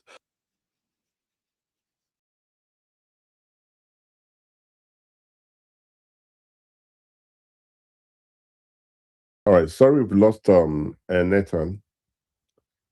Afolabi, please go ahead, sir. Yeah, thank you very much, Mindset. Yeah, I think I hold a different opinion from the majority on this space. And I think blaming the INEC chairman, I can't even get my words out his name, blaming him for this situation is just a classic case of scapegoating. I think the argument, I mean, and I think where the argument that I have, and I think I've agreed on this space that okay, it's always important to have some level of agreement. That okay, maybe you should have left David Mark and Arek Bishola's name as the substantive chairman and secretary pending whatever the case may be. But the second part, where even Ogoy and the legal mind, where we had where they had the front and back, is even if their names were left as is recognized as the substantive chairman pending the case, he can no longer deal with them. He would not be able to go to their convention. He cannot correspond with them because that would be prejudice to the courts. So it's just I think what this whole thing is just academic. What the opposition is just asking for now is okay, put their name on the website. If their name is even on the website, INEC can no longer continue to deal with them based on the judgment. So this is a classic case of scapegoat. I don't think the INEC guy has. Okay, the only thing wrong I would agree to, because it's always good to agree on something, is okay, you should have maybe left the David Mark and Arebo Sholan's name on the website. But even at that, he cannot continue to deal with them.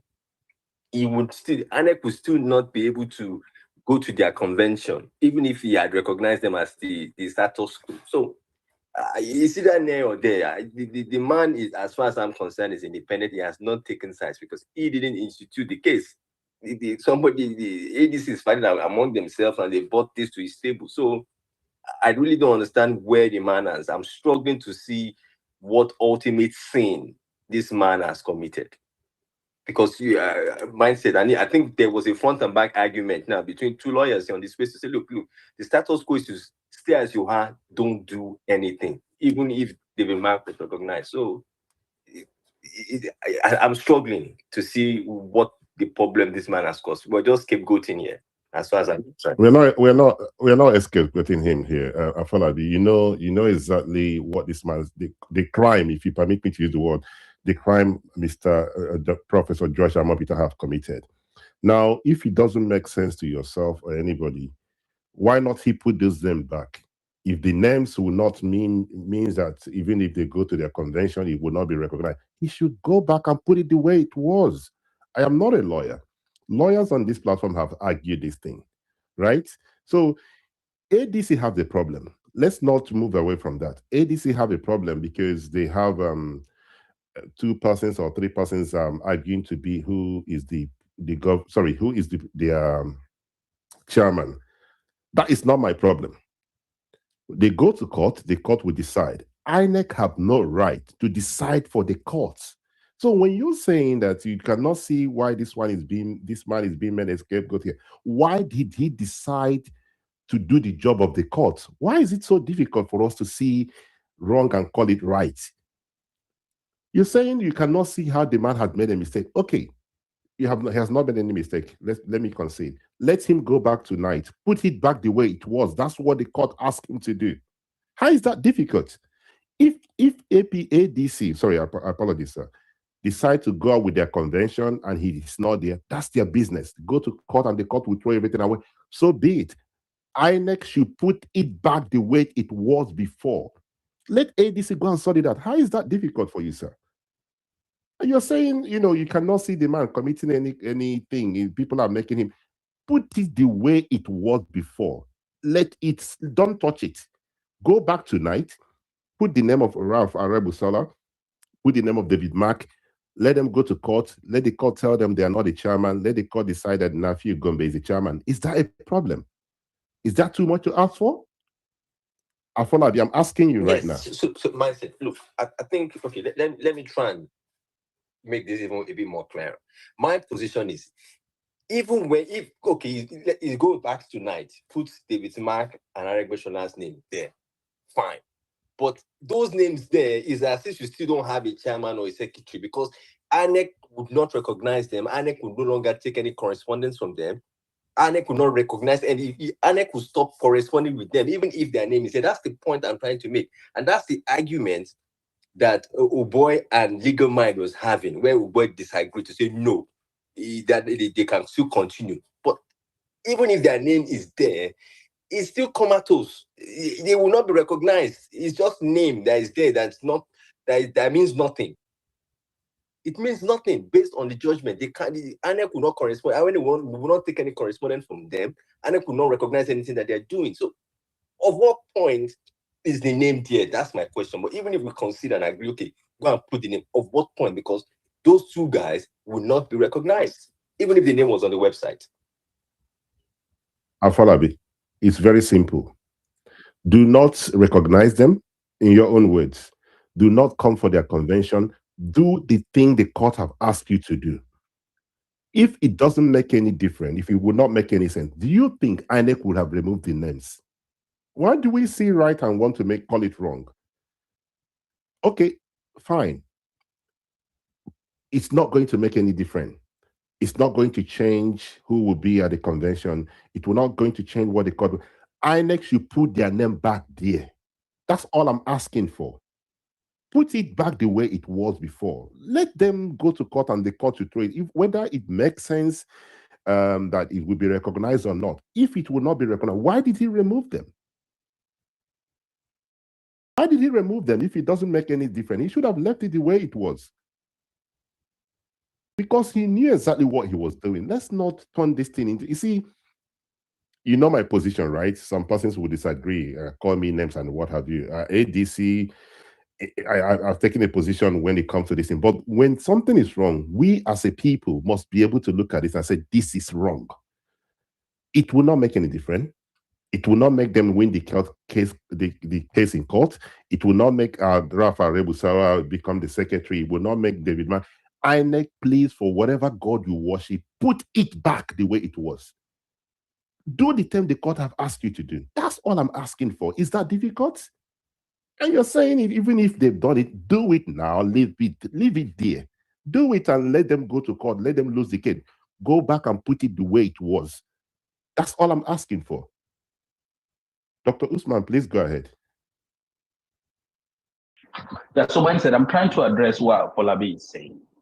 You know, sometimes you begin to wonder whether if we are operating in the same country with these people who are supporting this thing that INEC chairman has done. There is nowhere in Nigerian constitution that I know. There is nowhere in the INEC guideline that I know. There is nowhere in the Electoral Act that I know that says INEC has to agree with what you are doing as a political party. None. What INEC is supposed to be doing, to be given, is information so that INEC should know that this is the next step we're taking. If INEC decides to come, or the INEC does not decide to come, what is so difficult for INEC to take correspondence from David Mark, also take correspondence from Nafiu. If Nafiu is doing a convention, let INEC go to Nafiu's convention. Let them go to David Mark while the court case is going. It is the court that will now eventually tell us that, look, all the progress that have been done and the engagement that you, INEC, have done with these two factional parties, according to the law, Nafiu is the chairman of the ADC. We haven't gone there yet. But INEC have already jumped the gun. Amopitan came and gave an interview for the very first time, telling people, threatening ADC, that even if they go into an election, even if they win, the court is going to revoke this thing and give Haba. I mean, sometimes when people like Afolabi talk, I'm wondering, do they actually believe that there's going to be tomorrow? Do they actually believe? Yesterday, I was watching a video where Osibanjo was telling a journalist inside a studio that they are going to form a parallel government with Jonathan if he decides to raise that election. This guy is a professor of law, saying they are going to form a parallel government. People like Afolabi will not see a problem with this one because now they have power. But ordinary INEC procedures, it has become a PhD thesis. Everybody is now a lawyer in Nigeria trying to defend what INEC is doing. I yield my mic. Dr. Usman, you're going for whatever Osiba just said, or the thing here is, Afolabi is saying, even if their names were to be added, it will not make any difference. My position is add the name, whether it makes a difference or not. Just put it there. Leave it the way it was. Let ADC, I mean, this is not a difficult thing. Leave the thing the way it was, the way the court have ordered. Maintain. Sorry, AA, please help me out. Let me not bite my tongue. What's the name of that thing again? Somebody have to help me out. What's the name they said they should maintain? Gosh. Status quo antebellum. Yes, gosh, I would have to know how to say this, right? Maintain that antebellum or sister bellum, whatever bellum it is. Maintain it. And INEC decided they don't want to maintain the bellum and decided to remove the bellum from wherever. That's wrong. Leave the bellum where the bellum should be. Let those people go to court and look for the bellum wherever the bellum is. That's what INEC needs to do. Mr. Josh Amuputan, if you truly believe that you're a professor of law and you understand law more than every other person, do what the court have asked you to do. Go back and put Ralph Arebusola's name back, put David Mack's name back. Simple. Let the court fling it out. That's okay with me. If you come back on this platform, I say, I said, okay, after everything, the court have decided, what else can I say? The court have made a pronouncement. We go home, everybody go home and focus on other things. But you cannot take the names out and become the jury and become the judge and then say, the reason he was taken out, even if he was there, nothing will come out of it. Leave it there. Ayo, please go ahead. Thank you, Mindset. And hello once again, everyone. So I totally understand your point. We've been hearing submissions from legal minds. And in my case, I totally agreed with legal mind to the extent that he said an affidavit was submitted to the trial court, INEC acknowledging that they witnessed the NEC meeting that brought about the David Mark executive. But he went on to say that what INEC should have done is to leave those names on the portal and probably write a letter to ADC informing them not to go ahead with convention and that they would not witness the convention and no longer accept correspondences as it relates to the party. Otherwise, they will be in breach of the other part of that antebellum, them not foisting fait accompli and not rendering the final outcome at the trial court nugatory. I think this is simple. If they have removed the name as they have done, then it's simple. ADC should approach the court that INEC is in contempt of the court. It's also that simple. So if we want to view it that way, it's also that simple. Or rather than them going to the Supreme Court, just go back to the trial court. In the last 1 hour, I've seen enough information and see the actual reasons why ADC might not want to go to the trial court. They quickly want to rush and ratify the amendment to the Constitution because, as it were, the ADC members, if they are honest with themselves and they are quite conversant with the party constitution, which is still publicly available with INEC that has been ratified, the guys that are managing the party at the moment are not qualified to be there. I think the nephew has a very strong case. That's why they are running to Supreme Court. So it's also that simple for ADC to approach the court, the same appeal court, that INEC is in contempt of their order. So I totally agree that INEC shouldn't have removed their name, but ADC has an opportunity to approach the court. Thank you. Thank you very much, Ayo. You and I know how the Nigerian judiciary operates, right? I do understand the point you're trying to make, that ADC should approach the court and tell them that INEC have removed their name. If they want to, they can do that. But the truth of the matter here is, which I believe you agree to, is that INEC has breached the court order. You agree to that, right? That what INEC did was wrong, right? Ayo. Yes, based on the explanation of the legal mind, and especially with the fact that they filed an affidavit claiming that they were in the neck that brought about that leadership. I think I agree that that should have been the status quo. Okay, that's fine. That's all I wanted to get, that INEC, because the conversation is all about what INEC has done. It's just that we keep moving away from the topic and everything.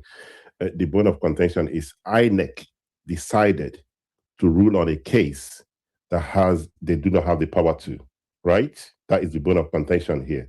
So whether ADC decide to go to court tomorrow and the judges will not listen to them, that's a different thing. The judges have every right to decide what they want. But the thing here, I want all Nigerians, most people on this platform, to understand here is INEC as an independent umpire have taken a position that they are against this political party called ADC. Let's call it what it is. I'm not sure why we are running around the circle, right? Let's call it what it is. Based on, Rafi, you have a good case. Fine. Let the judge decide. Rafi, Mr. Gombe will win the case. That's okay. I do not have a problem if the court decide that he will win. But as it stands tonight, the umpire have taken a decision. That's what we should be saying, guys. Aya, please go ahead. Yes, I agree that the step they have taken is wrong, but it might not be completely fair to now paint it that INEC is after ADC. When ADC has an opportunity, I believe Court of Appeal should listen to them, that INEC is in contempt of their order.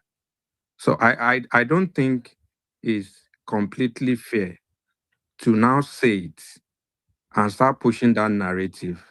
INEC is completely against ADC, because if ADC doesn't have any legal disputes, this wouldn't have arisen. So I don't think it's a fair conclusion. My take is that they have gotten this wrong. No institution is infallible. Why court is there is that people are bound to make mistakes, including institutions. So I agree that they have gotten this wrong based on the information that has been provided in the course of today's discourse. So that's my point. I respectfully, I'll disagree with you. You see, the thing is, we try to pen this thing and make it look, water it down from what it's not, right? The chairman of the INEC, you listen to that interview. He was threatening these people, whether you would like the word threatening is not the word you think I should use, that if they go ahead and do so, they should remember what happened in Zamfara State. And you want me to believe that this guy has not taken a position? What are we talking about, guys? You see, I am not a fan of ADC, but as I said earlier on, you push these people to a extent that even those who do not believe in whatever they are doing will start thinking, okay, what are you doing to them? Let's just be realistic about this. There's no way you look at this that you cannot say to yourself that INEC has taken a position. How is that difficult for you to see, sir? How is that difficult? You're saying you cannot blame them. You cannot blame somebody who is supposed to be an unbiased umpire, right? And they decided to remove a. Sorry, permit me, sir. Let me learn, please, because it's important I make this. I say this now. As long as INEC is concerned, ADC have no chairman. They have no secretary. Are you aware of that? Are you? Yes. Okay. So Did the court say to INEC that ADC shouldn't have, there's no secretary in ADC and there's no chairman? Did the court, is there any court order to that effect? No. Okay, so INEC voluntarily decided that the best thing for them to do is to make sure that ADC do not have any chairman and secretary. And you do not think that this is taking side. Come on, Ayo, you can do better now, I beg. Mindset, just let me make my point very clear, because it's not a yes or no question. It is not a yes or no question. The court has given an order. INEC has interpreted it the way, to the best of their understanding and the information, the correspondences they have, which we might not entirely have. But you know what actually convinced me today? That they should have reverted back to David Mark and Aregbesola if they have admitted that they were at the neck and they witnessed. Why they are finding it difficult to revert back to that, that's it's not clear to me as where I am. But what I'm saying is this: INEC cannot be perfect. If they are perfect in the past, judgment will not be against them, against parties. So if the court has made a very clear order, ADC can go back that INEC has taken a position. They have to take a position anyway, whether it's in favor of ADC or against them at the David Mark faction. They have to take a position. So any position they take, if it is not in line with the clear orders of the court, then ADC should go back to the court. This is just going back for further interpretation. It's not going to take long. It's not as if they are going for trial. That's by the way. When the time is ripe, ADC will discuss ADC and why they have refused to go back to the trial court to hear that's for a different day. So my point is clear. I do not agree that they should have removed their name based on that singular affidavit information. But it is not fair, except we want to make this discussion to, just like Afolabi said, to look for a way to scapegoat and go to the extent of calling for resignation of the INEC chairman and conclude 2027 election before it's even begun. So I'm clear. They shouldn't have removed based on that affidavit. But by saying that, oh, they are completely against ADC, I think it is too early to make that conclusion. ADC should go back to court and charge INEC for being in contempt of the court order. Thank you. All right, I thank you for your submission. I don't want to be going, around the circle with you. You've taken your position, which some persons would agree with you, but I disagree with you because this is not something that we should be going around the circle. It is very simple. A court say, do not do anything, don't touch anything. And somebody decided to do something. And in your own view, you cannot see that what the person did is wrong, right? On one hand, he said, yes, what they did is wrong. The person needs to go to court. But at the same time, we should not say that what they did is wrong because they did something wrong. How does that make you feel, sir? You see, my problem with this country is this. It's favoring everybody right now. So those who dislike ADC, those who do not think ADC should. You see, life is like standing fan, right? Tomorrow, there might be another INEC chairman that will be against somebody. Let nobody come and cry foul. When this man was appointed or nominated, I spoke with some persons who have worked with him. The information available was he's a prudent man. He's a very good man with integrity and everything. I don't know. I've not met him before. The same individuals who said he's a good person has coming out to say, I don't know this version of Prof. This is not who this man is. We know him very well, but we must stand for what is right.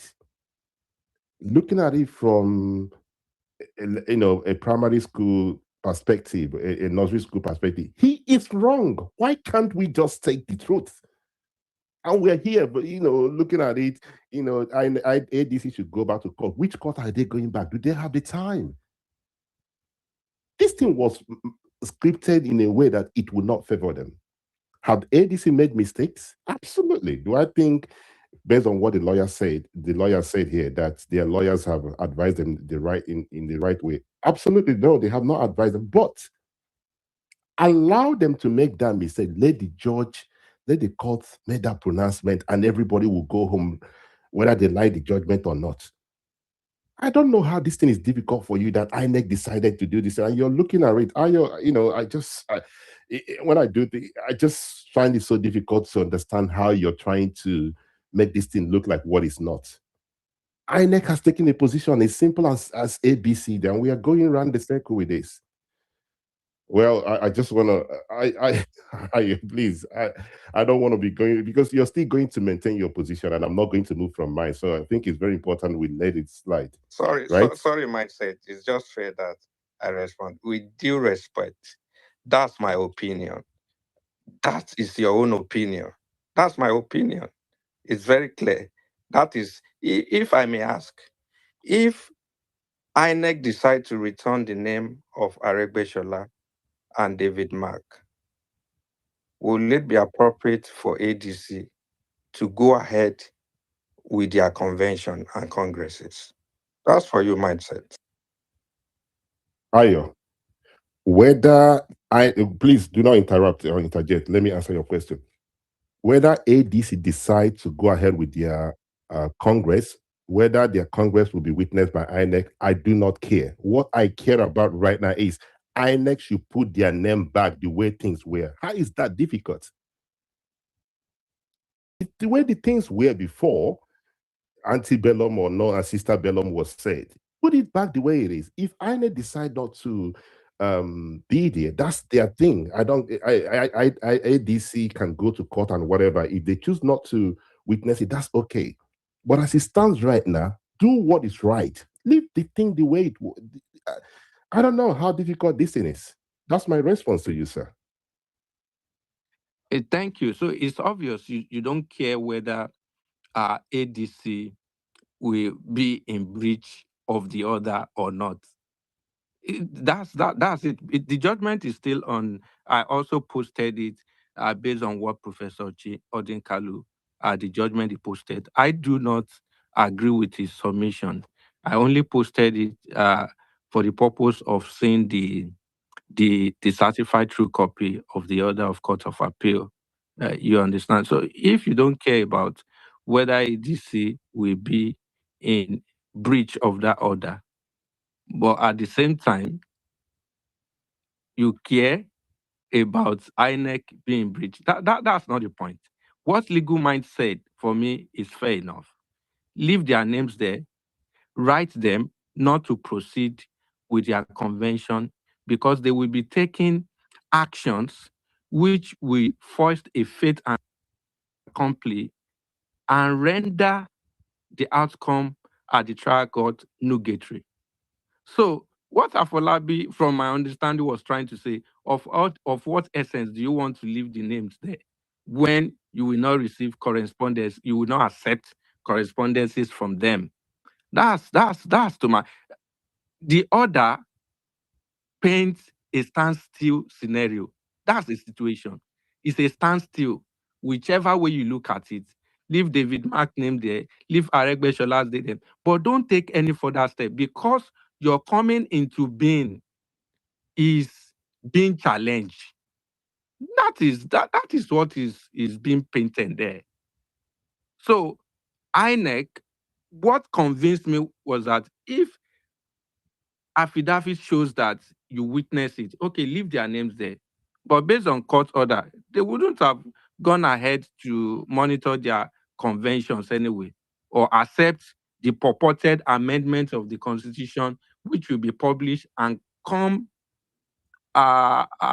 result from that convention, which will confer legitimacy to the leadership. That's the bottom line there. That's the bottom line. If we should not encourage them to be doing the wrong things themselves. Ayo, you're going around the circle, and I think I'm getting tired of. Listen, whether let me make this thing very clear to you.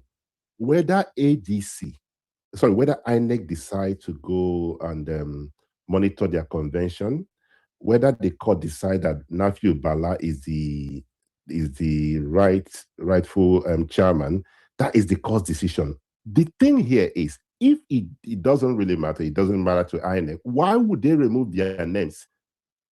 Leave it there now. Whatever it is, whether you're not going to accept it, whether the court will not accept, leave the thing there. How is this thing difficult for you? You're just saying, even if the name is there and it will not be recognized, let it not be recognized. Leave the thing the way it was before. How is this difficult? Whether it will be recognized by the court, it doesn't matter to me, right? Whether you will not come to their convention, it does not matter to me. Leave it the way it was before. Let them go, let the court fling everything out. How is this difficult? And you think that INEC is stupid, believing that, okay, even if we leave their name there, it will not matter. Let's remove it. Leave it there, for crying out loud. You have the mic. Yeah, thank you, Mindset. I think you just hit you got it right. And I just wanted to respond to what the last speaker said when he said that the order meant stand still. No, please. There is something called status quo. And status quo means the current state of affairs. Status quo is not the same thing as they call freezing actions or saying cease and desist or do not. What the interpretation you're giving is actually what Gombe or whatever is his name, what he was requesting, that the court should make that positive pronouncement order directing INEC to not recognize David Mark, not deal with him, David Mark to stop. That's what he wanted. But when a court says status quo, in fact, several courts, not only in Nigeria, even in India, in the US, in Australia, in the UK, have defined status quo as status quo antebellum. Status quo means the position at a point in time. So if the court says, for example, now, political situation in Nigerian presidency, for example, says status quo, and the status quo is that Bola Ahmed Tinubu is the president. But if it says status quo before, the swearing in, for example, if the court makes that order, status quo antebellum, maybe somebody filed a suit on 28th of May. What that means, it means that revert back to situation when he wasn't the president. Okay, so having made that analogy, what the court said is, he didn't say cease and desist, or we're making a pronouncement to freeze any further action or to stop any further action. It says status quo antebellum, i.e., the position before the controversy pending before the court. This is the elementary definition, even in all legal authorities. The position before the controversy pending before the court. And that position is that David Mark was recognized as chair and was also carrying out the function as chairman. That is the status quo. And you continue on that until the court makes a determination. He didn't say freeze action, don't deal with him. So I think those are completely different things. And what INEC has now done is to go and remove it. INEC has taken a positive action. Basically, the way I see it is that INEC is in contempt of court because court said don't take any action, has taken action. And also, INEC has technically granted the ex parte application. That's what he has done technically. And that's why it's a political masterstroke, albeit a very, very malign one. What INEC has done is essentially granted the application, the ex parte application or interim application that Gombe had in court, which is to stop David Mark from operating as chairman. INEC has technically done that. So any person who sees all of this, and he did it 3 weeks after the judgment, at a time when ADC began to gather political momentum, any person who sees it and then thinks that it was not planned must be a child, especially having listened to the INEC chairman just, basically beating about the bush and actually, made a grave error when he, first of all, second guessed what would be the outcome of ADC situation. He second guessed them. He did when he said if they go ahead and do their convention, even if they win the election, it not be. Why not say we have taken what we think is the position of the law. We cannot control their action. They will do whatever they want to do. At the end of the day, we will comply with what the position of the law is. That is what a professor of law and SAN and somebody heading an independent organization. But to second guess the political outcome, we tell you that he is essentially, an executioner for executing APC's, malign strategies. Back to your mindset. Sorry, Ayo, I see you raised your hand. Nathan raised his hand earlier on. Please do bear with us for a minute, Ayo. Nathan, you raised your hand earlier on. If you're not ready to speak, I'll pass the mic back to Ayo. No. I was following your conversation, and I was thinking maybe we could sort of inject some other dimensions. I mean, I do agree with you, and I agree with the last person who spoke, that the words of the court used have specific meaning, and we cannot import, extraneous meaning to the words that the court has used. It's very clear what it meant. Remember, mindset, we already talked about this, and at the risk of repeating myself, I will just, the court clearly mentioned what INEC should do, but not just INEC, but all the parties, right? Because I was laughing when you were saying the sister bellum and leave the bellum with. But status quo antebellum is clear that there is no ambiguity, which is why for me this whole thing is baffling, right?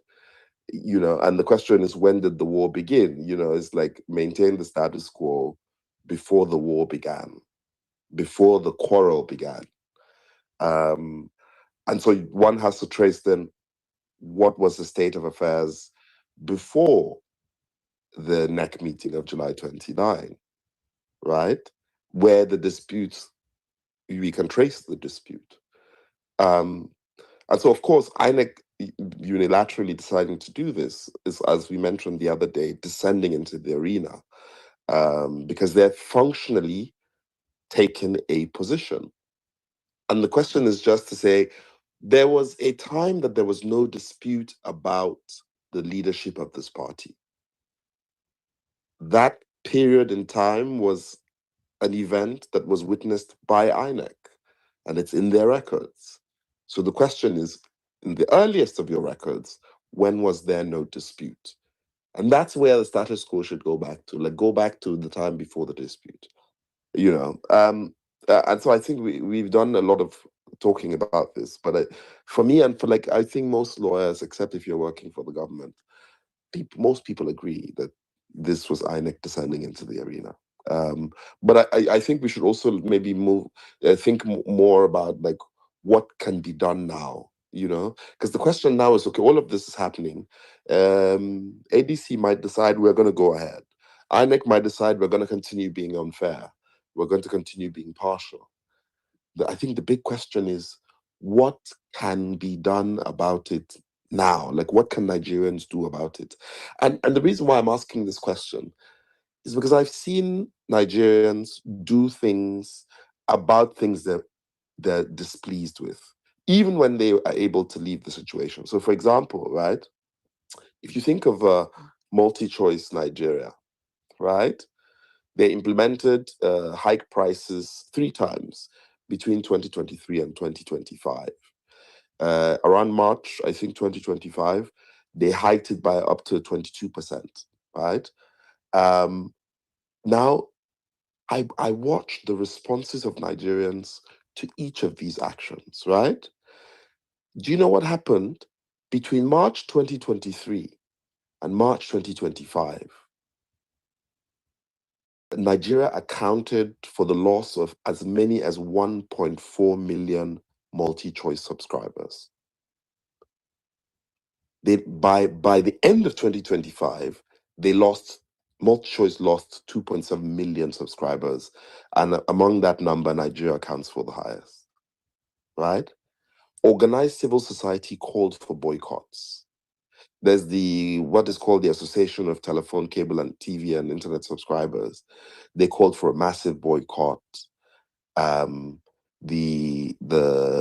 FCC ordered multi-choice to maintain status quo because of all of those protests, and eventually multi-choice capitulated. Right? They cut the price of the DSTV decoder by almost 50%. They upgraded sort of free the tiers. And so Nigerians organized, boycotted, litigated. They ravaged that company so much that the company decided to capitulate, right? So I've seen Nigerians act in an organized manner against something that they had no legal recourse to, which is to say you couldn't take multi-choice to court and say you must reduce your... People can easily say, if you don't like multi-choice, go do something else. But in this particular case, Nigerians organized so effectively that a business that, okay, yes, I see your hand. And that's the question I want to tease. What can be done now? That's my question. Sorry, Nathan, I have raised my hand because it's actually 12 o'clock, and I think we should round up now. Hopefully, we'll be back tonight because we are on Monday already. So we'll come back tonight, or maybe we'll come back on Tuesday, right? So I want us to round up now. Ayo, you raise your hand. If you're going to speak in a minute or so, then I would allow you. Please go ahead. Thank you. I will quickly speak in a minute. If you permit me, I just want to read this last portion of the judgment. It's on the timeline, and ask AA a question.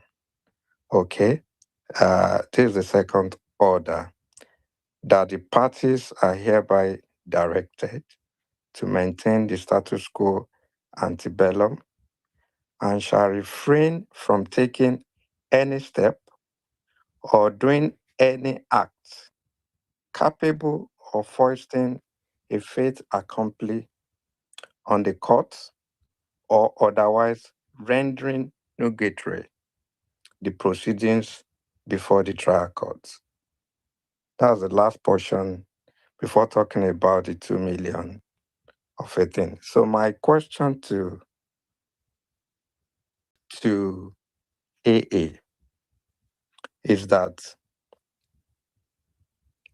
considering the fact that one of the major parts of Nafi Balagumbi's argument to the position was based on the constitution of ADC, that by the virtue of that constitution is entitled because he denied his resignation anyway, and that those officers appointed are not qualified to be there. That's by operative of their constitution. And knowing fully well that the major task to be done at the convention is to ratify the amendment as advised by the INEC, which will confer validity on the leadership.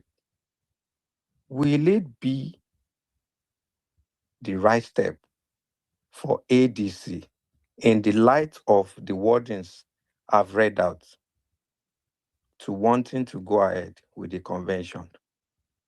wouldn't they be in breach or in contempt of the order of the court? Thank you.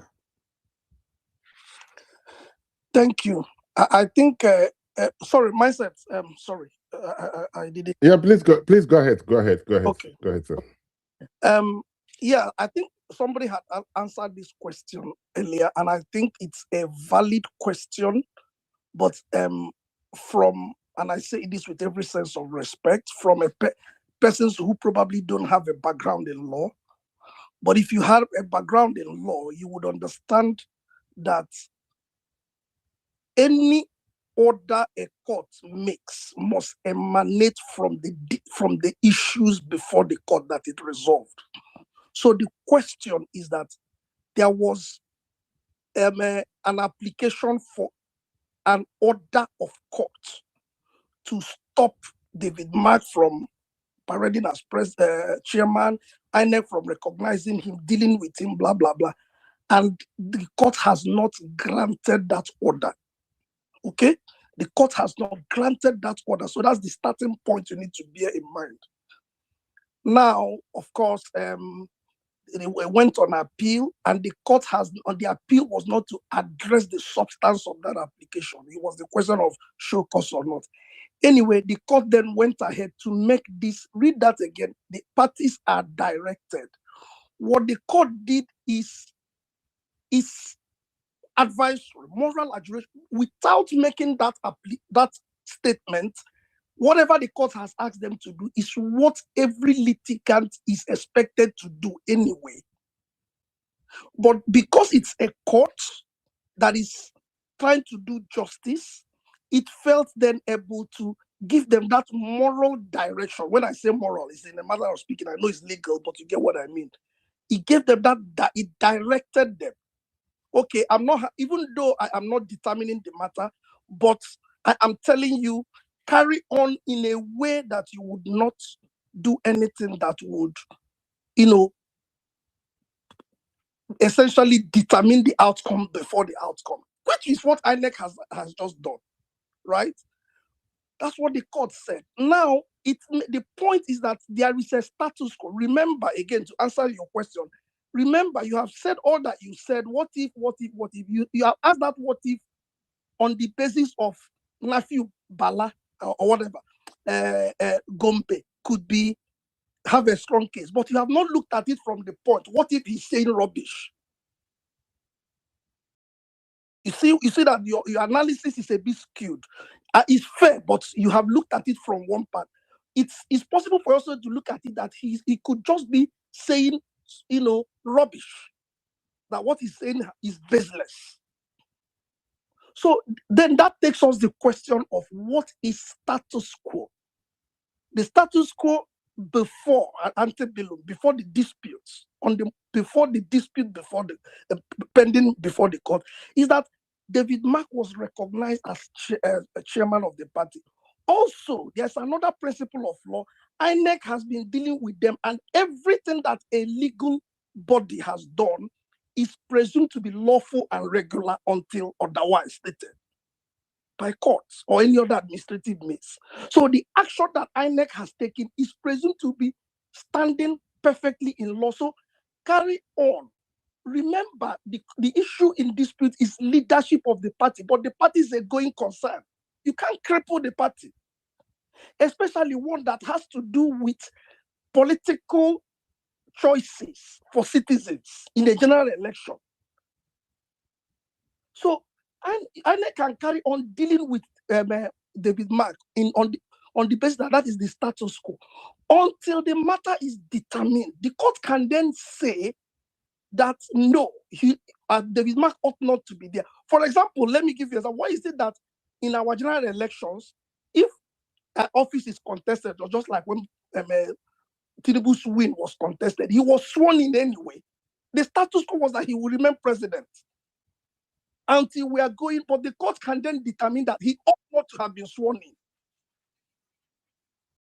So, but you can't stop the party, but that's what INEC has done, essentially render the party, completely not functioning because they have taken this position. So I think that if they had carried on that is the status quo, it would still not do it. I mean, in the end, even if the court makes a determination, the court can say that no, David Mark was not the lawful person. It ought to have been this person. Then the court will make what it considers as the consequential order to make justice. For example, everything done by David Mark, the court can say is unlawful and say that this is the rightful person, or make any other position. But the question is, okay, so what you're saying now is that citizens who are members of this party, their political choices are rendered nonsense or non-existent because of one man is saying, I ought to be chairman.